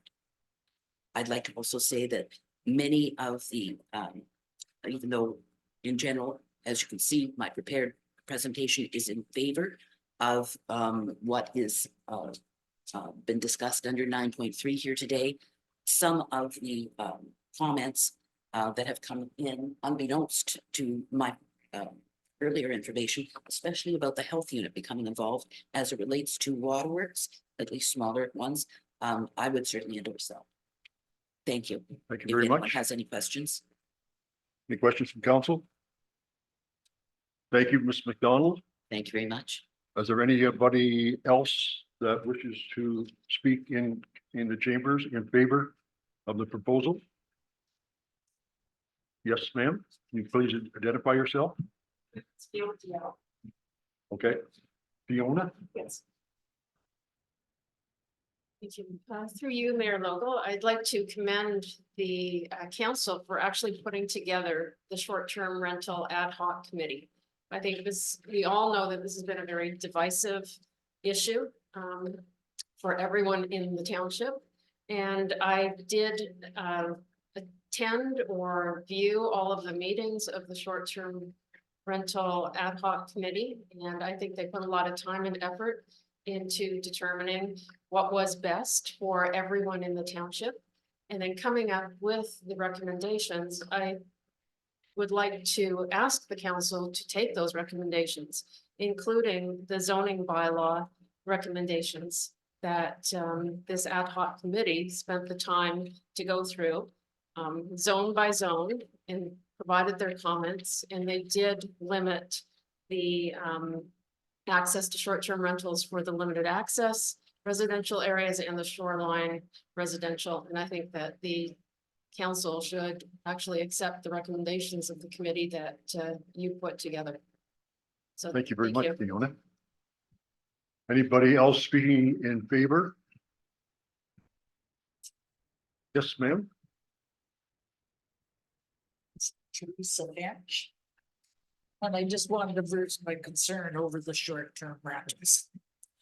People have pride in their properties, and you see a lot of these properties that are rented out short-term. They don't keep their land up at all, like it's long grass. And they don't take care of their place. There's even one property in 6108. I'm not sure if it's even safe. They rented out. I'm not sure that place should even still be standing. And it's too bad because it's a quiet area. People work hard to live on the lake and they love their property. And all of a sudden, all these complaints are coming in with the noise. A lot of people just don't show any respect for the landowners that have been there. It's just too bad that, you know, it needs to really be governed closely. That we need to go somewhere to call and know it's looked after. That's all. I just wanted to voice my concern about that. Thank you very much, Teresa. You're welcome. Mike, you have a comment? Yeah, through you, Mayor. I'd like to ask our CAO if we have any kind of an update on, since we've taken a harder stand with our bylaw enforcement, what the complaints and the resolutions have been like.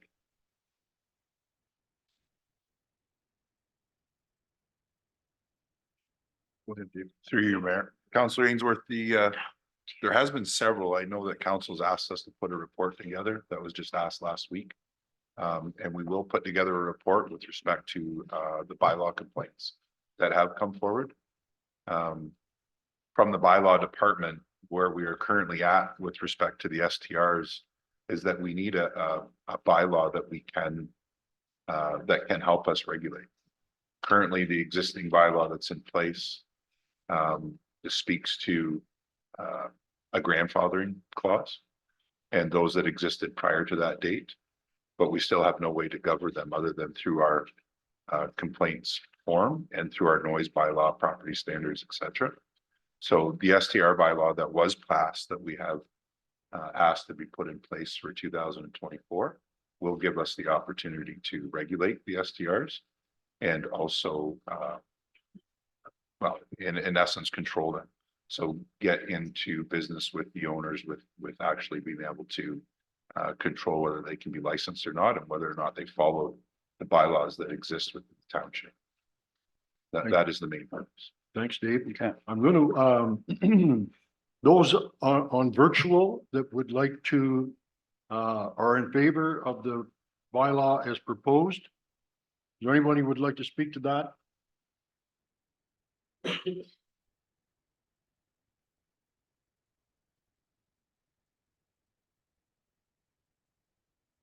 Okay, we'll come back in a second. I'm gonna ask for, now that those in the chamber who are opposed to the bylaw, would they please step forward and introduce yourselves?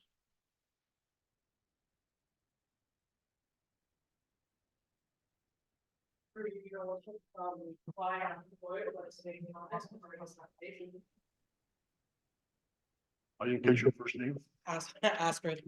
Astriel?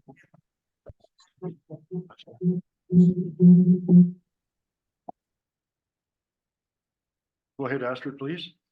Thank you for allowing me to address the township. As I said earlier, my name is Astrid Poi, and I am participating in today's meeting to note that the proposed zoning bylaw amendment with regards to short-term rentals, as it's presented today, falls short of what was promised. I know Councillor Ainsworth and Acting CAO and Fire Chief Dave Dawson acknowledge this. I just want to kind of jog a few memories here. I ask that the township adopt a stance of accountable leadership and move to include STRs in all zones as promised. Throughout 2023, the township through CAO Fire Chief Dave Dawson presented in open council meetings that the STR bylaw would permit STRs in all zones. Today's proposed zoning bylaw amendment excludes limited service residential and shoreline residential, among other zones. Banning these two zones does not represent good planning and is not in the public interest. Prohibiting STRs through this type of zoning is at odds with policies in the Ontario Provincial Policy Statement, the PPS, such as policies to support the economy and tourism industry over the short and long term. The role of the municipality is to ensure planning decisions and planning documents are consistent with the PPS and conform or do not conflict with provincial plans. When considering trends and advancements in the sharing economy and with agritourism and the need for diversified property uses, particularly in rural and agricultural areas, STRs help achieve these PPS goals. In Northumberland, STRs help support the farm-to-table industry and allow people to access the farming community, fishing and hunting lifestyles during a short-term vacation. This zoning ban in limited service residential and shoreline residential areas block people from accessing this lifestyle. In Alnwick-Haldimand, this results in short-term rental accommodations being banned on Lake Ontario and Rice Lake, which is considered a prime destination for fishing tourism. It will have a negative impact on tourism. Promoting tourism is a policy objective of the official plans of the township in Northumberland County, as well as the province of Ontario through the PPS. Your own welcome statement in the newsletter informing taxpayers of this very meeting boasts about the two lakes within this township, then mentions being an accessible and inclusive community. The banning of these two zones goes against that statement. This amendment also has the very undesirable effect of rendering illegal the benign, non-contentious occasional rental by the owner of the family cottage, for example, to family or friends or known individuals for annual cottage holidays. Earlier this month, when I asked through senior planner Tracy Webster why limited service residential and shoreline residential zones had been excluded, Ms. Webster expressed it was a recommendation from the ad hoc committee process. So I know Councillor Ainsworth mentioned you want to go back to minutes.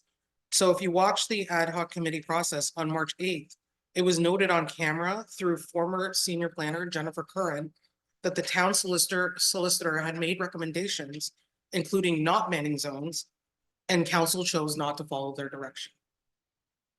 I, along with a group of other concerned residents of McCaldeman, have retained the legal services of McCarthy Tetrold, a law firm specializing in municipal law. A letter has been submitted to the township through Ms. Webster. McCarthy Tetrold was successful in challenging the township of Oromadonte at the Ontario Land Tribunal when that township tried to prohibit STRs. Going to the Ontario Land Tribunal will cost all McCaldeman taxpayers at a time when you've already raised taxes and inflation is high. This is an unnecessary cost, especially when precedence has already been set. Finally, the STR issue has been very divisive. It has pitted neighbor against neighbor and residents against council. So why add further strife with this exclusion? I once again ask that the township commit to accountable leadership, and that means doing what you say you're going to do and deliver what was promised throughout the 2023 STR presentations and allow STRs in all zones, specifically limited service residential and shoreline residential. Thank you, and if there's any questions, I'll take. Thank you, Astrid. Any questions or comments from council? Thank you very much. Anybody else that would like to speak? Please come to the forward. You're on the speaker. Thank you. Good morning. Good morning, Mayor Local. Nice to see you again. Thank you, council, for allowing me to speak. You've seen me here before.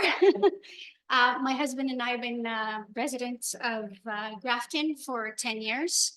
We live on the Watton Shores near the sanctuary, and we own a property that's zoned shoreline residential.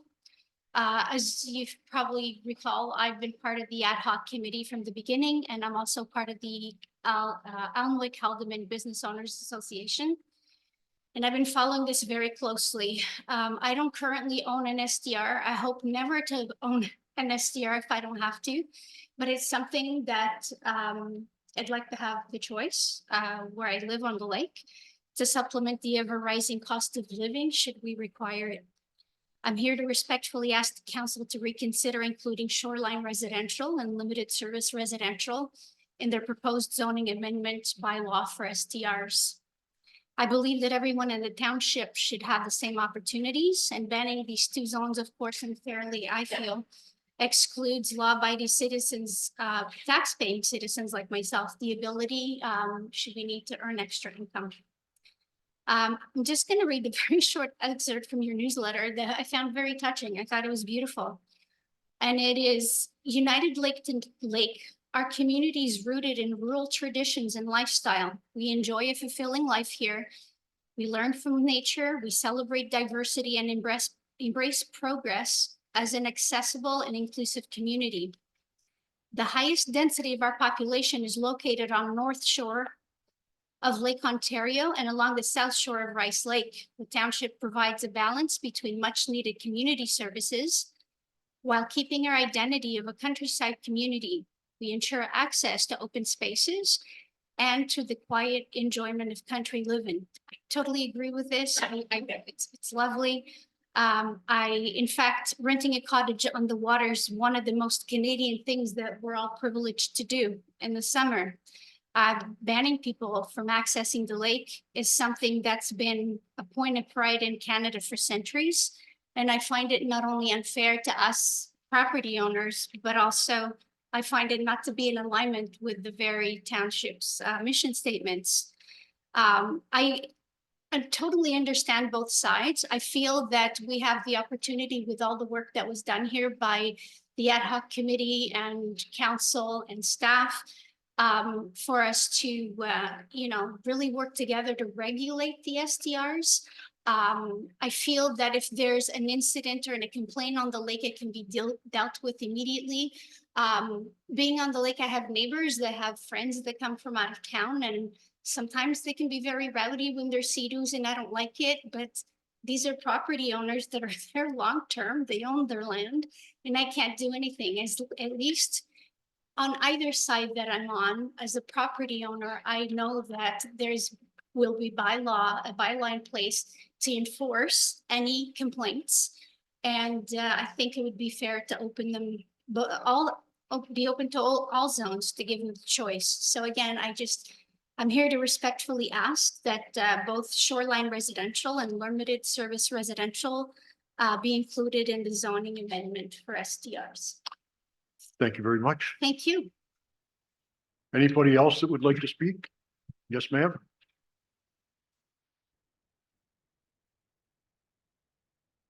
Good morning. I don't Karen, have anything prepared, but I did write for you. And I think you all have received the copy, I'm not sure. But in any case, I think everybody has a viewpoint. And yours is a difficult decision.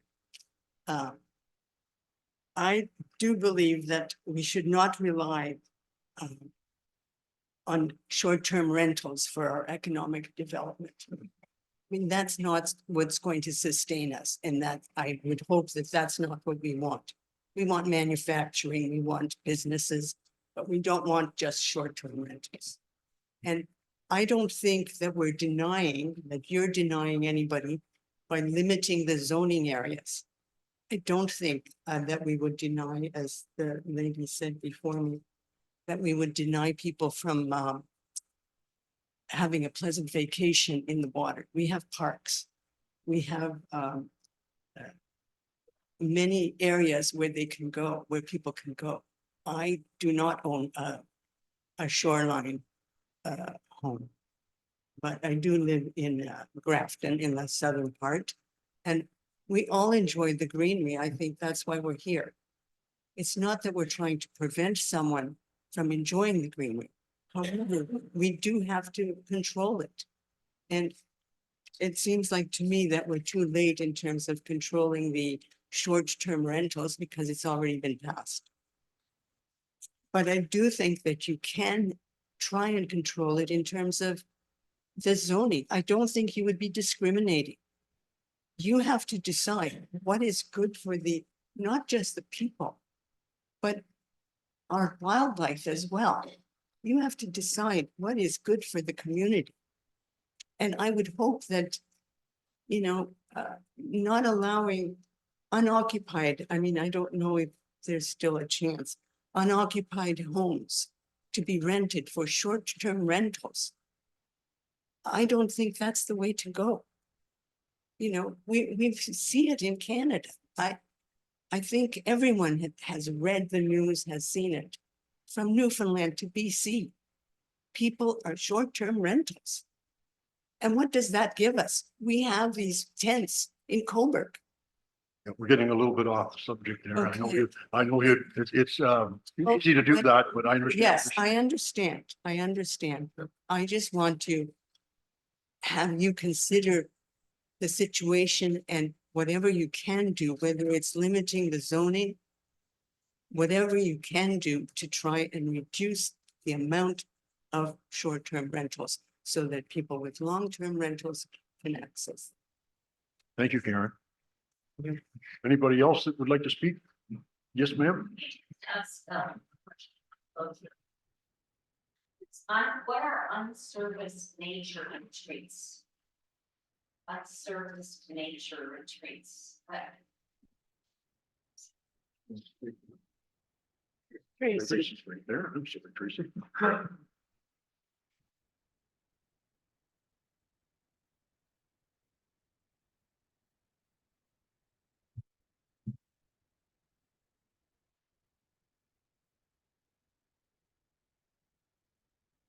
Sorry, ma'am, can I get your name for the record, please?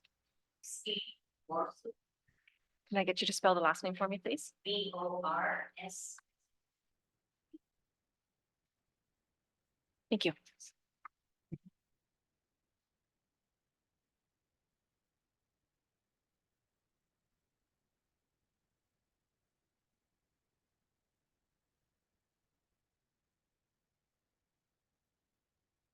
Karen, the Karen go. What was your last name, Karen, please? I was just giving it a ten. I can read it out if you like. So Oh, you read it. Yep. through you, Mayor. It means an unserviced accommodation provided in a natural area intended for temporary accommodation of persons in structures such as yurts, shelter huts, tents, or other non-permanent structures. And I think that's one of the aspects that there's some question about. Yeah, but that's temporary accommodation, does that mean overnight? Yeah, the regulations that go with that are limiting it to no more than 21 consecutive days. So where do the people, the facilities like the washroom? That's, stuff like that? I think that's where it gets pretty natural. No, I think they have to have something. Okay, keep it moving on. And does anybody else have any questions or comments from the gallery?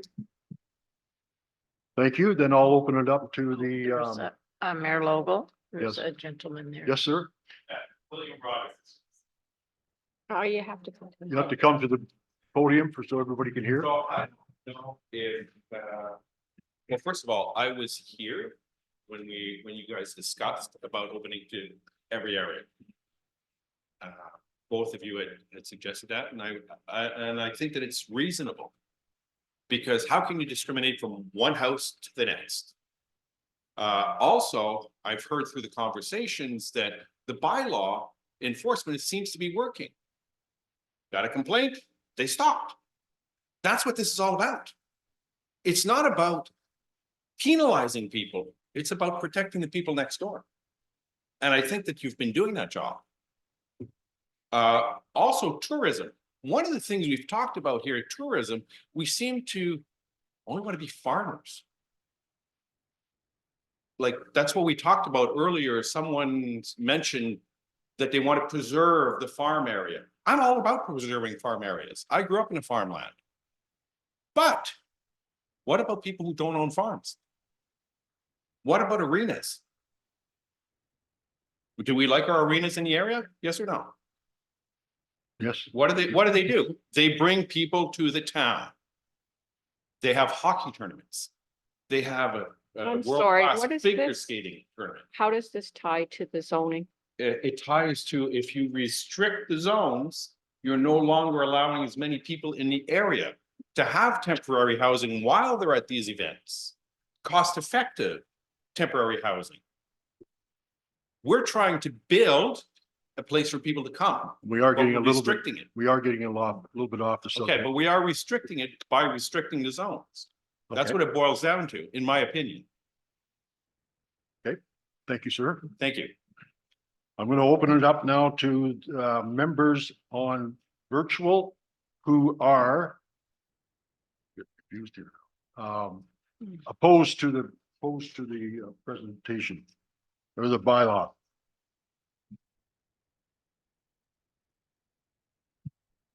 Anybody coming on, Alex?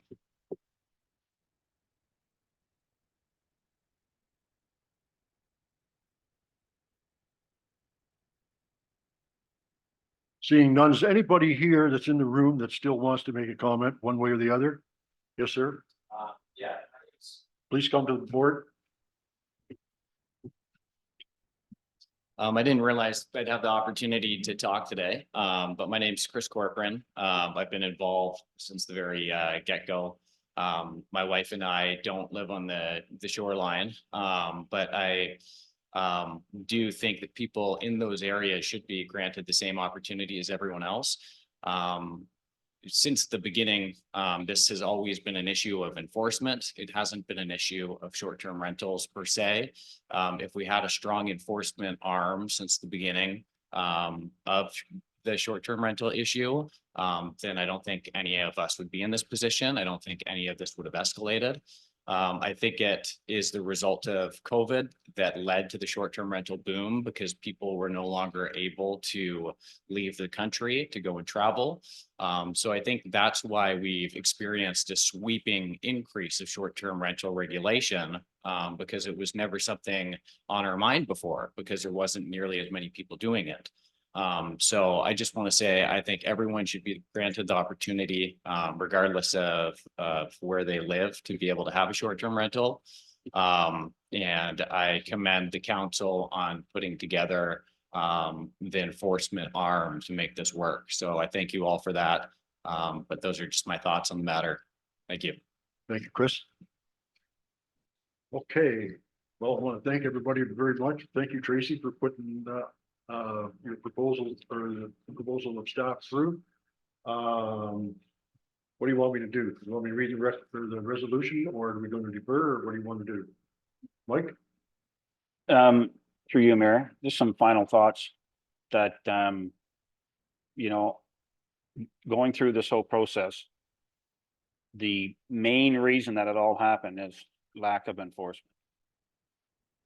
And because even when I talk to residents that were upset about the short-term rental beside them, you know, the next conversation was, but we had a lady come in here with her 2 kids and it was great. We never heard from them. That was positive. So it's not about maybe the short-term rental as much as it is policing the issues that happen that create what we've had to go through. And as a council, that was a high priority for us, was to build an enforcement group that can look after the short-term rental issue. So hearing all the complaints that we have from residents, you know, I would like to have this conversation a year from now after the approach that we have with bylaw enforcement now, that it's been working, because it is a concern for us, and this new bylaw will give our bylaw enforcement group a stronger set of teeth to bite into. You know, with the fines that are coming up, and it's not just one fine, it's the daily fine. If they keep on doing it, it's going to deter these owners of the short-term rentals to make sure that they're running their property and their rental property. So I think that this proposal here, we need to take a second look at it and bring back some of those minutes that we had in some of the meetings that aren't here. And I know it's going to take a little extra time, but we need to have those minutes so we can put this together properly. Thank you. Go ahead, Deputy Mayor. Oh, do you want to make a? So yes, so I would like to defer it today so that we can get those minutes that we had when it was just staff and council that looked at everything, the recommendations from the ad hoc committee and the stuff that was done, and bring this back again, the changes. Thank you. First of all, is there a seconder to that motion? Seconded by Greg Booth. Okay, Joan, you have a comment? Yeah, I had a comment. I'm just wondering, what is our timeline through your mayor local to Tracy? What's the timeline to get this in place? I'm wondering if it could be passed the way it is, with the exception that this come back, just this one section come back. Want to comment on that? Or Tracy, go ahead. Through the mayor to deputy mayor, once the bylaw is passed, we have 15 days to get notice out of the decision, and then there's a 20-day appeal period. So assuming no appeals are in place, it's a 35 potentially day time frame. So it's putting us close to the end of March. And I know the licensing bylaw comes into effect on the first. So that bylaw relies on zoning as well, like they have to, someone would have to comply with both to be able to get a license. We could, look at the minutes and, come back with an amending bylaw at the next council meeting. I'm not sure the date of, is it the 12th of March? Yeah, and deal with the, update the report based on the findings and adjust the recommendations accordingly. And be specific to those two areas just to expedite this and get this going. There may be some time delay in, getting the appeal period wrapped up before the first. But it is subject to appeal, so if someone appealed it, this version or the next version, it could Prolong it. impact both. I just had one more question when you're ready. It's through Mayor Logal. We can certainly go through that and approve it and then bring back and amend certain sections. It'd be my recommendation to do it in a one and done situation. It just makes it cleaner going forward. It's less confusing for the public, knowing that this is approved in one way and now we're already amending something that we've only just signed. The ink's not even dry yet. We're already talking to amend it. So it would perhaps be easier to do it as one lot. Go ahead, Deputy Uh, Mayor. Tracy just Sorry, had a- I just add to that, sorry. So if the zoning bylaw gets amended in one way and then we're changing it, we'd have to provide public notification again. So I think it would be best to deal with it all at once. Like through the review today and submissions from both public and the council, we still have the ability to make edits. meet the turn. That was only, I was just trying to expedite it. The other question I have is to our chief administrative officer. This has to do with the complaints, and I guess I'd earmark them from starting January 2024. Have there been many that have come in? For this year, Mm-hmm. there have been a couple. But the winter is usually fairly quiet. Okay. Overall, our complaints from last year are down significantly. And you will get that in that will be public. Perfect. Thank you. That's all I have, Mayor Logal. Thank you, Deputy Mayor. Any more questions or comments? I've got a motion by Councillor Ainsworth and seconded by Councillor Booth that we defer the decision until we can come back, which I believe understand is the 13th of March. Well, pardon me. So that's what we're considering. All in favor? Motion is carried. Thank you, everyone. Appreciate you all being here. We'll come on back on the 12th. We'll save a spot for you.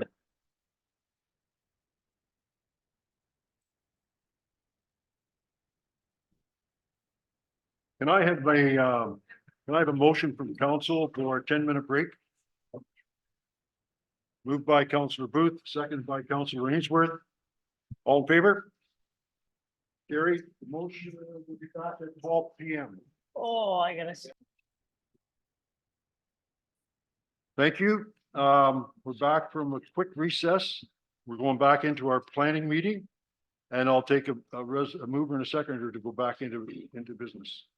Moved by Deputy Mayor Stover and seconded by Councillor O'Neill. All in favor? That motion's carried. Next, we have item 10.1, an application from Victor Hesma. Z012024, bylaw 152024.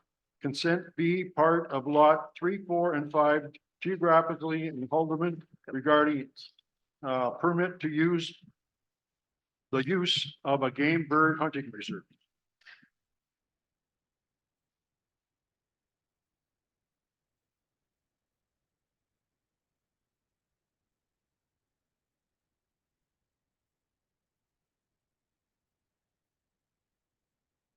And we'll just give it a second to get all the technical stuff fixed up and ready to go. We need a battery, but we've got one right there.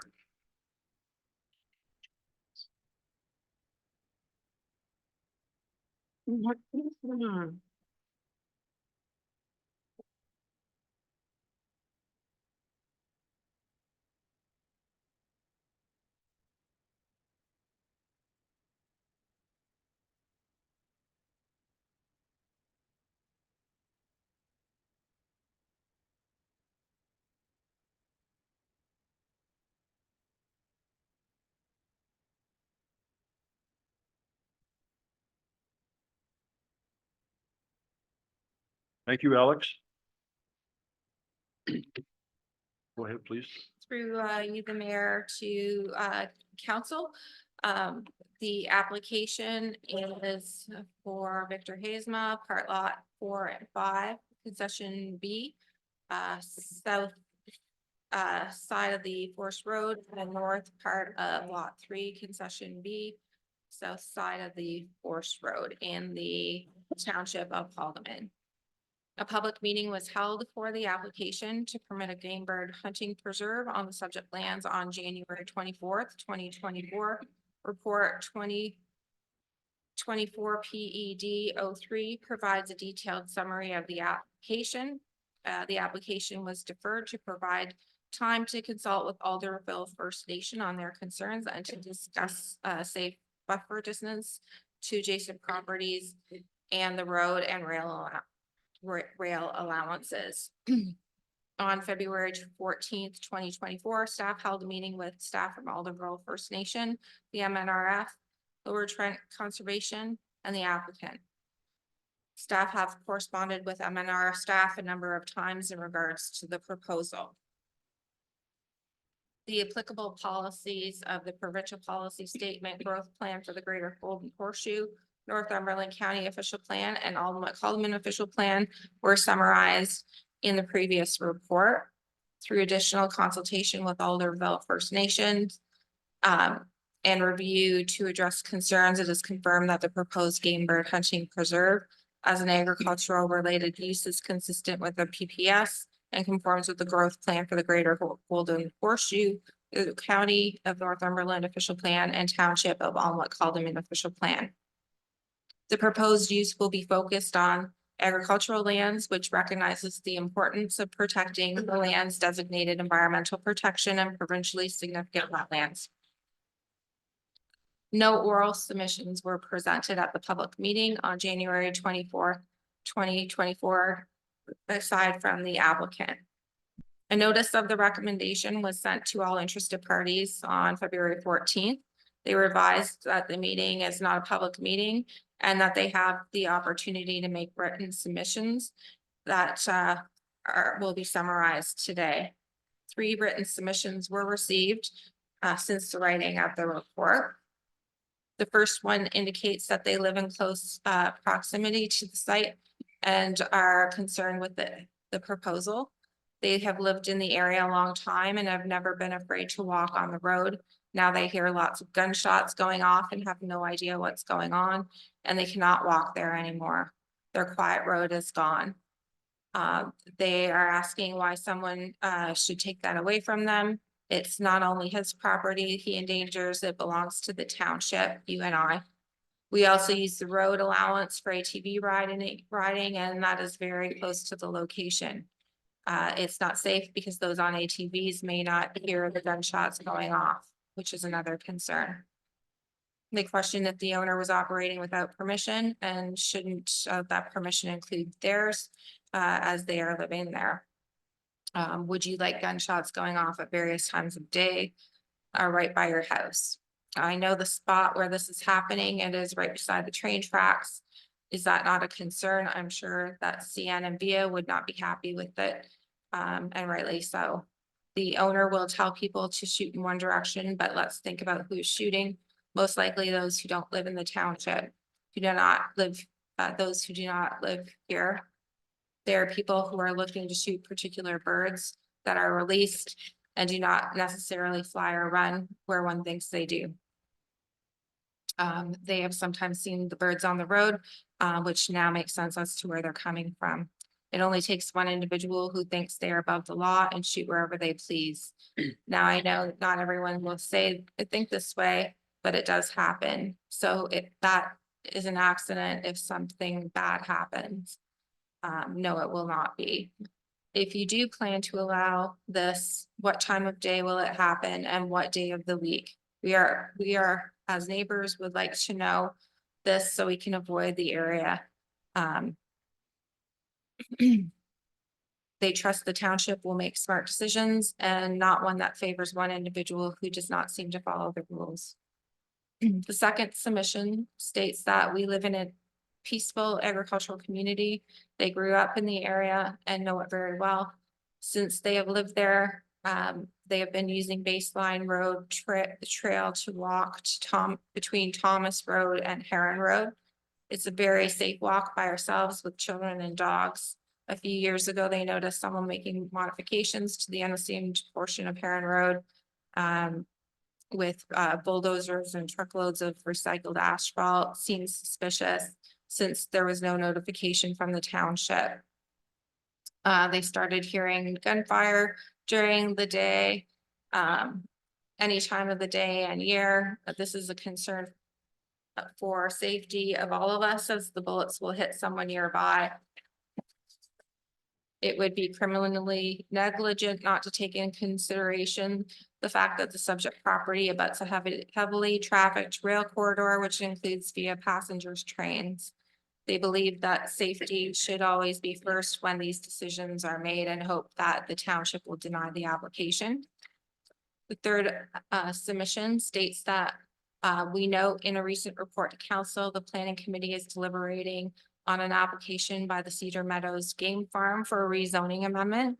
We also note that some consideration has been given to the question of whether the amendment might affect our project land at Lakeport Beach. I am writing to confirm that we're in full support of Cedar Meadows application for the game farm. It's a long-standing contributor to the heritage of the community and protection of outdoor sports in the region. As landowners, they urge you and council to support the requested amendment. Through the discussions with the Alderville First Nations, the applicant and staff from MNRF were able to address concerns that they had on potential impacts the proposal may have on the flora and fauna on the adjacent site. Alderville had explained their interest to protect the provincially significant wetlands and requested review and acceptance of the opinion letter from the environmental consultants describing the extent of the roadworks undertaken and if there had been any impacts and required mitigation measures. The letter will also need to be accepted by Lower Trent Conservation and the township prior to removal of holding symbol from the zoning on the property. We're proposing to apply a holding symbol that will require the applicant to enter into a site plan agreement with the township to address fencing, hours of operation, signage, confirmation of the parking area, provision of sanitary purview in accordance with the building code, proof of insurance, and recommendations from the environmental consultant. Through the review of the site plan, staff will work with CPR and CN to ensure that any requirements they have are addressed. Staff has visited the site and observed that there is a well-vegetated buffer between the area proposed to be zoned for the game bird hunting preserve and the rail line. The applicant has installed signage to alert hunters of the rail line and provides a tour of the property prior to a hunt, so the hunters are aware of the areas to avoid. The limits of the property are fenced and there is a gate at the entrance. That may adequately address the concerns of the CPR without the need to fence the proposed buffer distance. Based on questions from council, staff reached out to the municipal solicitor to discuss potential precedents should other uses be proposed on an unmaintained road, and staff were advised that each application is evaluated on its own merits and set of circumstances. In this case, the applicant is proposing an agricultural related use that has limited visitors to the site at a time. Since the business is focused on hunting, users of the site will have the expectation that the site is remote and access may have limitations, unlike a more typical commercial operation. Use of the road, obligations for maintenance, and issues with access by emergency services will be addressed in the site plan agreement. The council have requested a map that depicts residences in proximity to the proposed game bird hunting preserve. It's contained in attachment 1 and shows neighboring residences within proximity measured to the closest portion of the lot where the use is proposed. An additional 50 meters was added as that is consistent with the proposed buffer use. The nearest residence is approximately 960 meters from the proposed use. The question of development potential in the area was raised. Attachment 2 depicts the official plan land use designations and roads plan in proximity of the game bird hunting preserve. The gray areas indicate areas that are designated rural and have potential for lot creation, provided there is frontage on an open year-round road. When looking at the land use along with the roads, it's evident that the potential in the area is limited. Environmental protection and environmental protection PSW lands have no potential for development. Agricultural lands permit a single detached dwelling on a lot, provided there is frontage on a year-round road. The area identified as under OMB appeal is subject to the proposed subdivision for the McQuillan subdivision, which has not received final approval from the Ontario Land Tribunal. And that proposal was for 63 lots and is more than 1,220 meters from the proposed use. The proposed zoning bylaw amendment scopes the area. The game bird hunting use is proposed on to the agricultural lands, which coincides with where the active use of the property is actually occurring based on our site visit. This respects the sensitive lands that are zoned environmental protection and environmental protection provincially significant wetland. The bylaw includes those sensitive lands as part of the area that can be calculated for the purpose of a license.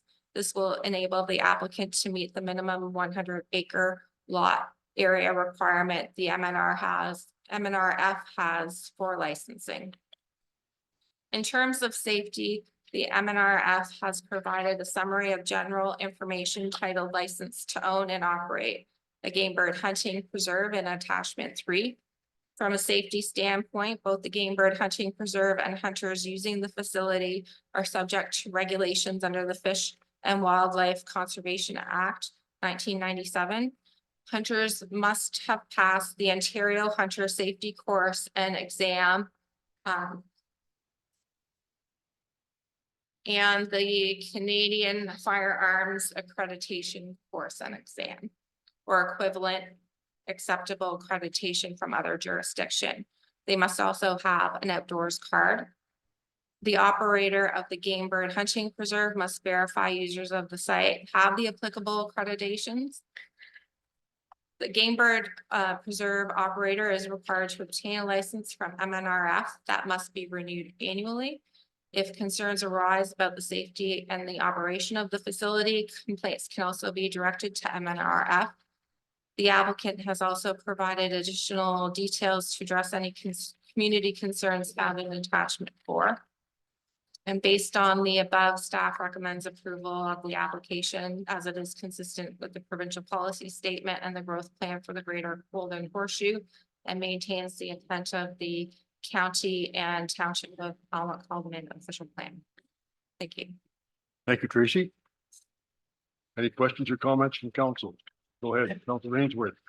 Through you, Mayor, a couple. Tracy, these items here that they have to make sure, like the fencing, hours of operation, signage, are they all done or is there some left over to do? That would be done through a subsequent site plan application where you get Okay. into the detailed review of the operation of the site. So that would be forthcoming. And it would have to be done prior to lifting the holding symbol. Okay. All right, thank you. And so just for council, I spent a couple days going around knocking on doors. And I went from the baseline to Thomas Road, from number 2 to the tracks. So that whole block, I did talk to the neighbors. about the Victor's hunting, game hunting down in the area. And I also went along with Councillor Booth and the planner went down to look at the place. And got a good view of what he's doing, where the area was, how far away it was from different houses and areas. And so that all helped. But I want to give you a bit of a breakdown of what I was kind of educating myself on knocking on doors. And I pretty much talked to everybody. If they weren't home, I left them a card, they called me. So that was great. And the first thing is that everybody but maybe one person in that area are hunters, and they all hunt in that area. And one owner is to the northeast of Victor, said he shoots his gun almost as much as Victor does. So if it's an issue for Victor, it's going to be an issue for me, and why should that happen? Right? I mean, they're all hunters. So other complaints were obviously the noise. Obviously, some of the people walking on the road with their dogs, when they hear the gunshots, they're always afraid that they're going to get shot. But I talked to them about the shot size that they're using, how far it goes. Just kind of look up that stuff, educate yourself, and go knock on Victor's doors and talk to them and find out what's going on, that kind of stuff, just to kind of make a community thing, just to where everybody can kind of talk with each other, much like we had it with a couple other things that have come into the to council. Other complaints were like the birds don't get harvested, fly onto my property, and they attract coyotes and fox. That was another complaint. A couple of people didn't even know it was there, so they're not even hearing it. So these are the kind of the stuff, and some of the other complaints were that, they used to hunt on that property before Victor bought it, and now they can't. So none of them really were against it. Some of the people that signed that petition, I won't say who they were, but some of them felt that they were pressured that they signed it. And but they did sign it because one lady was worried about the traffic that goes between down the unassumed road. Because they don't have a proper civic number. So when people are Googling it where to go, they just kind of come to their house instead of going down the unassumed road to the camp. So that's maybe something that maybe needed to be added to this report, that he should have his proper civic number so people know where to go. I know it's an unassumed road, but it would maybe fix up some of that traffic issue that they have on where they come off the number 2 onto Heron Road, because it's a very short spot before it becomes unassumed. And so like, just to sum it up, there really wasn't a lot of really bad complaints. I don't think its council has had any complaints about this spot either. Since I've been on council, I haven't heard anything about it. So, just with that background of what I did, I mean, I would be in support of this here. Just to Thank you, Mike. Anybody else have any comments? Go ahead, Deputy Mayor. Through your Mayor Local, I had a interesting conversation with someone yesterday, and I think the biggest concern here is the buffer. And they're used to deer season, they're used to duck season going on for however, I'm not a hunter, but 2 weeks at a time or whatever. But with this is constant. And it wasn't anybody that I really kind of, when I reached out to this person, they said it's constant fire from morning to night when it's going. So then I got thinking, well, do I want this beside what is that going to do to my property? Like my enjoyment of my property. So I have a big concern that okaying this is going to stop or hinder somebody from enjoying their property. So for that reason, I can't support it. The other thing is, through you, Mayor Local, to Tracy, is the washrooms area. Is this will this all go with a site plan visit?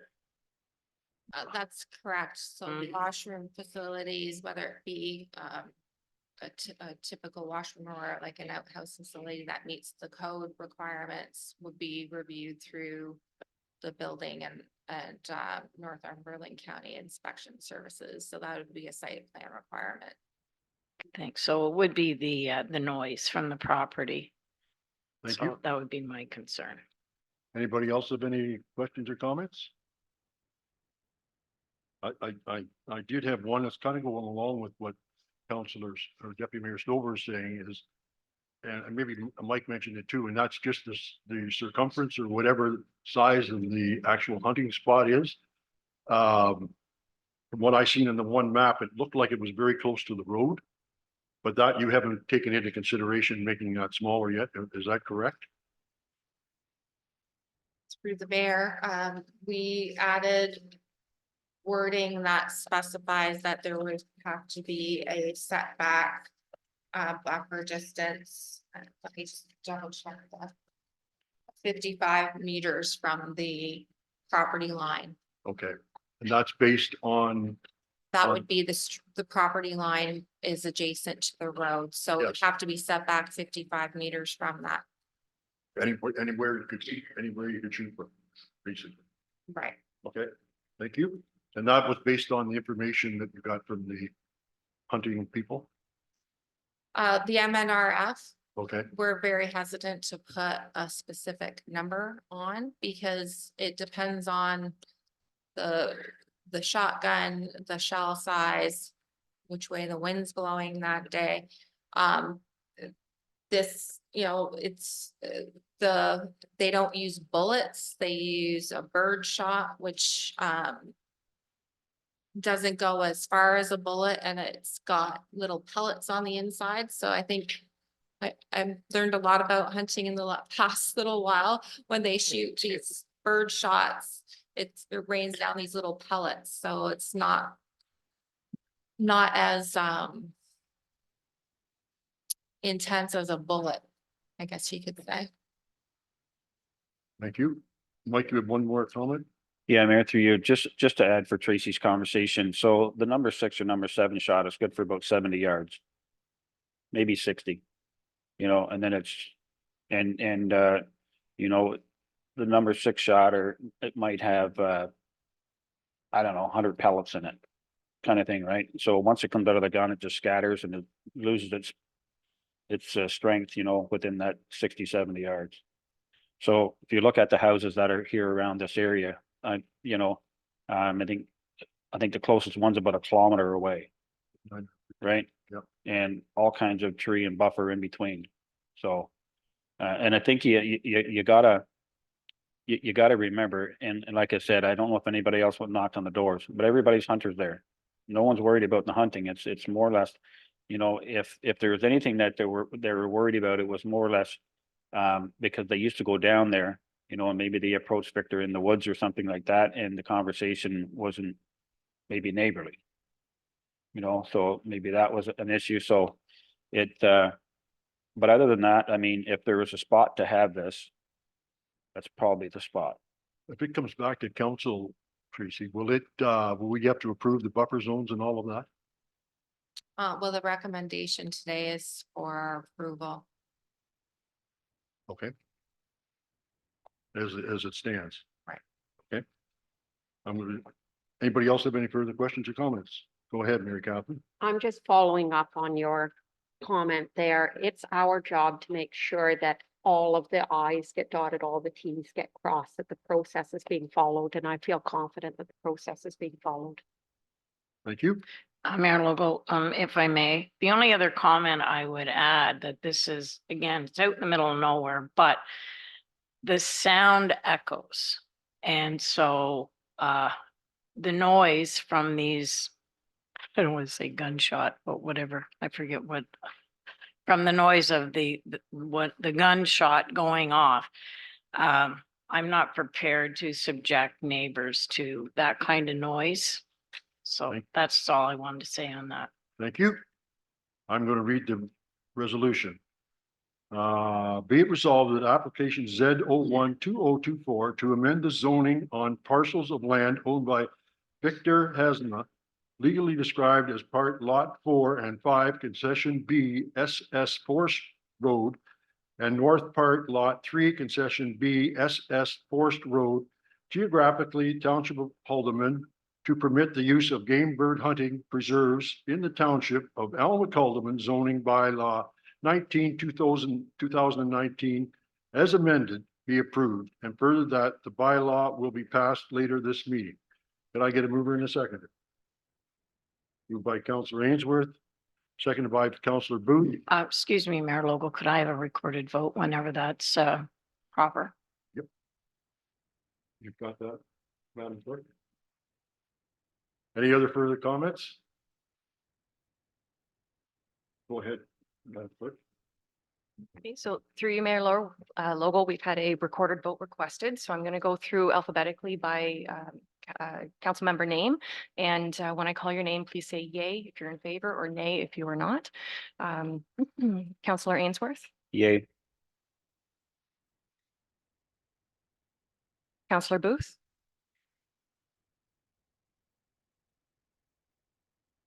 Councillor O'Neill, yay. Deputy Mayor Stover No. and Mayor Logo. Yes. The motion is carried. Thank you. 4-1. Next, we have administration 11-1. This is a meeting management report from Emily Cartledge, our clerk, and this has been added. You want to take us through that, Emily?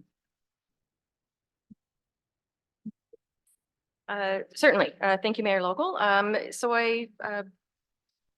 I know it seems fast out of the gate for a report already 4 days in from a new staff member, but had a chance to work very closely with our deputy clerk and our acting CAO, as well as Mayor Logo, just kind of bouncing some ideas off, having reviewed some different items. So I identified the following efficiencies that are outlined in the report that I think are really going to make a big difference in terms of going forward and how we manage our meetings here. So I had a baptism by fire during my first day on a budget meeting and learned a lot about where I think some of the pain points are for certain council members. So taking a step back and taking a look in that, seeing where we could get some low-hanging fruit, some quick wins. And I think that the items that I identified in the report are certainly a great way of moving forward, both in terms of making sure that we get timely minutes out in place, but streamlining the agenda creation process so it's less onerous and less tedious for staff when they're writing reports and improving reports.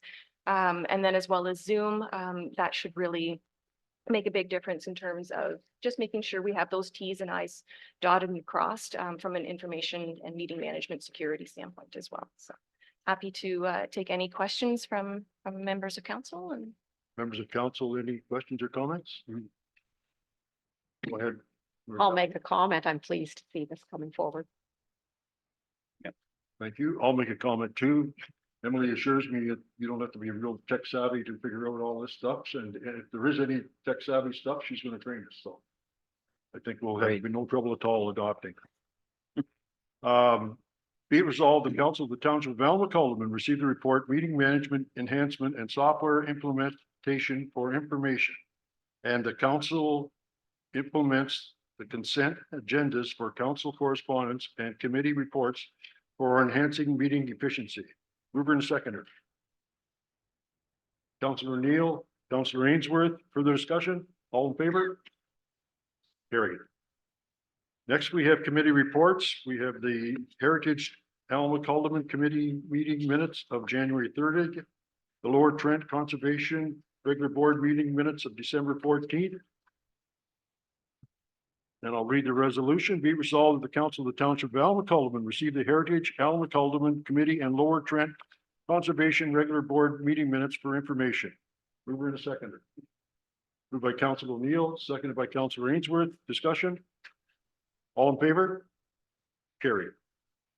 Next, we have communications. We have correspondence from Cheyenne Claydwell, Rosemead School Parents Council Chairperson. regarding requested funding support of Turtle Concepts Workshop.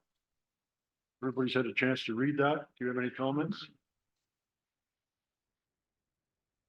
Mike, go ahead. For you, Mayor, I just wondered if we can get some more background on this. Do we have time for that? I just, when it comes to us and I see this, and the cost of it, I would just like to see more background on it, see what we're dealing with. Thank you. Anybody else have any questions or comments? Mary Catherine? I feel it's unfortunate that there's no place for this kind of request to land. It could have come forward and perhaps still could be brought back as a budget request there, but having said that, we do support the other two schools through their Christmas market. And ideally, we'd have some guiding principles that we're referring to when we're making decisions about what to donate to the schools. Any other comments? Go ahead, Deputy Mayor. Through your Mayor Logo, the only comment I would have on this is that it's not funded through the Board of Education for this area. And I wonder why, because this is a significant ask. And I certainly don't have any qualms of supporting something like this, but I really think that this should be coming through a different avenue. And that would be my comment on this. And the Grafton schools and St. Mary's do a big fundraising where a lot of different things are going on. So it'd be interesting to see what other fundraising they are doing and if we can support their fundraising ventures. Thank you, Deputy Mayor. I kind of tend to agree with both what you have said and Mike has said, and Mary Catherine. I'd like to do something. However, there's very little information there. And the information that is there, I'm not aware of some of the comments that were made there. Secondly, I agree with Deputy Mayor that in order for me to feel comfortable voting yes, I would like to have a report from the Board of Education to tell us what the problems are. And I'd also probably like to talk to the chief and see if he's aware of any concerns. So I guess, and I'm happy to do that. Probably we should maybe ask staff to do some digging in and find out if the Board of Education has been approached and some more data other than that there's been some problems. That's my feelings on it. Yep. I'm going to read well, I can't because we need a direction from council. We defer it. Well, yeah, we can divert with some direction, I would think. Okay, I'm going to read it and then you can decide what direction you want to take. Be resolved, the Council of Township of Alma-Cullivan received the correspondence from the Rosenay School Parent Council Chairperson regarding a request for funding to support the proposed Turtle Concepts Workshop, and that staff investigate with the this group to find out if they can supply some more information, what they've done in the past, and they're a little bit more about what a Turtle Concept Workshop is all about. I think we should approach the school board and ask them if they're in support of this and how much that they're contributing, because it is a school function, and that the mayor talked it over with the chief. Absolutely. Anybody going to move that? Moved by Councillor Ainsworth. I'll Seconded by Deputy Mayor Stover. Any further discussion? All in favor? No, Yep, go ahead. I'm wondering, this seems like a very in-depth for a straightforward request, and that there are so many things that we are having to get information. Is this the best use of this? Of staff time to be doing this level of investigation? I mean, I personally would rather just see that we have some framework of when we are supporting the schools, and then we could say this meets that framework or this doesn't meet that framework. And I think that's a council that we need to think about that and not be sending staff in different directions to resolve this. But those are my thoughts. Anybody else have any comments? All in favor of the motion? Opposed? The motion's carried. Next, we have a resolution regarding the catch and release from the city of Cambridge. Be it resolved, the council of the township of Allen Cullivan received a resolution from the city of Cambridge regarding their request for additional funding in Ontario's legal system to support a meaningful resistance to the current catch and release practice for information. Mover and a seconder. Moved by Councillor Ainsworth and seconded by Councillor Booth. Discussion? All in favor? Motion's carried. Next, we have correspondence from the Association of Municipalities of Ontario, watch file from February 8th and 15th, the Ontario Farmland Trust, Farmland News regarding the Farmland 2024 Farmland Forum, the Think Tiny Homes Northumberland newsletter, December 2023, and updates from the Northumberland County, February 19th, March 1st to 2024. Be it resolved that the council received the watch file newsletters from the Association of Municipalities of Ontario dated February 8th and February 15th, 2024. The Farmland News newsletter from the Ontario Farmland Trust, the Think Tiny Homes News Northumberland newsletter, and the updates from Northumberland County for the period from February 9th to March 1st, 2024, from the County of Northumberland for information. Mover and seconder. Moved by Councillor Booth, seconded by Councillor Ainsworth. Discussion? All in favor? Motion's carried. Bylaws, bylaw number 13, 2024 is not going to be read because we're, oh, yes, it is. Be resolved that bylaw number 13, 2024, being a bylaw to amend the comprehensive zoning bylaw number 19, 2019, as amended of the Township of Allen Cullivan for short-term rental accommodations, unserviced nature retreats, and to amend the definition of board, bed and breakfast in section 4421 for accessory structures of waterfront lots be read and deemed to be deferred this 26th of 2024. Mover in a second, moved by Councillor Booth, seconded by Deputy Mayor Stover. Discussion? All in favor? Motion's carried.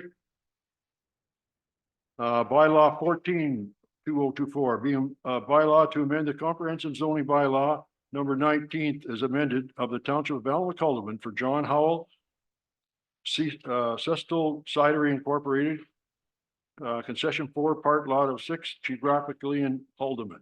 Be resolved that bylaw number 14, 2024, being a bylaw to amend the comprehensive zoning bylaw 19, 2019, as amended of the Township of Allen Cullivan for Haldeman for John Howell, concession 4, part lot of 6, geographically in Haldeman, be read and deemed to be passed this 26th day of February 2024. I get a moved by Deputy Mayor Stover, seconded by Councillor O'Neill. Discussion? All in favor? Motion's carried. Bylaw number 15, 2024, being a bylaw to amend the comprehensive zoning bylaw number 19, 2019, as amended of the Township of Allen Cullivan for Victor Hesma, concession B, parts of lots 3, 4, and 5, geographically in Haldeman. Be resolved that bylaw number 15, 2024, being a bylaw to amend the comprehensive zoning bylaw number 19, 2019, as amended of the Township of Allen Cullivan for Victor Hesma, concession B, part of lots 3, 4, and 5, geographically in Haldeman, be read and deemed to be passed this 26th day of February 2024. Mover and seconder. Moved by Councillor Ainsworth, seconded by Councillor O'Neill. All in favor? Motion's carried.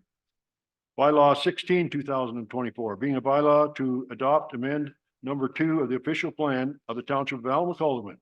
Be resolved that bylaw number 16, 2024, being a bylaw to adopt amend number 2 of the official plan of the Township of Allen Cullivan be read and deemed to be. I don't know. Are we past, deferred, or what is this for? What is that for? Oh, yeah, okay. Right, right, right. Yep, Okay. passed this 26th day of February 2024. Moving to seconder. Moved by Councillor Booth, seconded by Deputy Mayor Stover. All in favor? Motion's carried. Next, we have bylaw 17, 2024, being a bylaw to repeal bylaw number 93, 2023, and to appoint Emily Cartledge, the clerk of the Corporation of the Township of Almacolum. Be resolved that bylaw number 17, 2024, being a bylaw to repeal bylaw 93, 2023, and to appoint Emily Cartledge, the clerk for the Corporation of the Township of Almacolum, and read and deemed to be passed this 26th day of February 2024. Can I get a mover to seconder? Moved by Councillor Booth, seconded by Councillor O'Neill. Any discussion? All in favor? Motion's carried. I'm going to pass just for a second, because I'm not quite ready. Are you ready, Deputy Mayor? Through you, Mayor Lovell, I have, no planning issues? No planning notices or announcements Okay. to make. Thank you. Deputy Mayor Stover. Ditto. Oh, well. Oh, I got this. I can say it again, maybe not stutter so much. Councillor Mike Ainsworth. Oh, wait a minute, I have an See, announcement. I knew No, you I had don't. something. No, I don't. No, you don't. No. Okay, Councillor Ainsworth. We had the opportunity to go down and judge the speaking contest again. So I don't know if it was asked yet if they're gonna come to council to receive anything from us like they did last year, but it would be a nice opportunity to bring them back if we could. Okay. That'd be great. Can you arrange that with, you know what we're talking about, Emily? Okay. We'll fill you. What we're talking about is there's some kids that were speaking in the contest At the Legion. at the Legion. and someone Speakers did- Contest. Well, did we invite everybody to come back? Did they come for a minute? We did. Just as part of council? Was at the start, You get a certificate? but if I could just interject, that was the time when we were having night meetings and now it's all in the day. So I don't know if that would interfere or not, but I just put it out there. Deputy Mayor and I'll look after that. Well, we don't have to go through staff. but- Yep. Yep. Have a barbecue. Councillor O'Neill? That was it, Mike? Yes, thank you. Councillor O'Neill? No, but I will draw back slightly to an item that was on the agenda from the Heritage Committee, and they're making excellent progress on the 200th celebration for the Wicklow Church locations. Okay, thank you. Councillor Booth? Nothing planning related at this time, thank you. Okay, I know what I was going to talk about, just real quickly. We got an email from Patrick Newland regarding Sheerpoint development. And I'm just wondering if, I know Tracy hasn't had a chance to look at it, just wanted to let you know that he's contacting us and familiar with this as well. I've been briefed on it just a bit, but not enough to comment, and Okay. I would rather leave that for Tracy. It has to do with I'm not expecting you to. development. Okay. I would suggest that we take a break. And what would you like, Tracy? Should we go into closed and then take a break, or take a break and go into closed after when we come back? Move the motion to go into close and then we'll take a recess. Okay. Motion to recess to a closed session. The Council of the Township of Almacolum will recess to a closed session at 12:45 PM under section 239(2) to consider the following items: personal matters about an identifiable individual, including municipal or local board employees, regarding staff matters, proposed or pending acquisition or disposition of land by the municipality or local board regarding proposed disposition of land, and item K, a position, plan, procedure, criteria, or instruction to be applied to any negotiations carried on or on, to be carried on by or on behalf of the municipality of local boards regarding the Roseneath Fairgrounds. Can I get a mover and seconder? Moved by Councillor Ainsworth and seconded by Councillor Booth. All in favor? Motion's carried.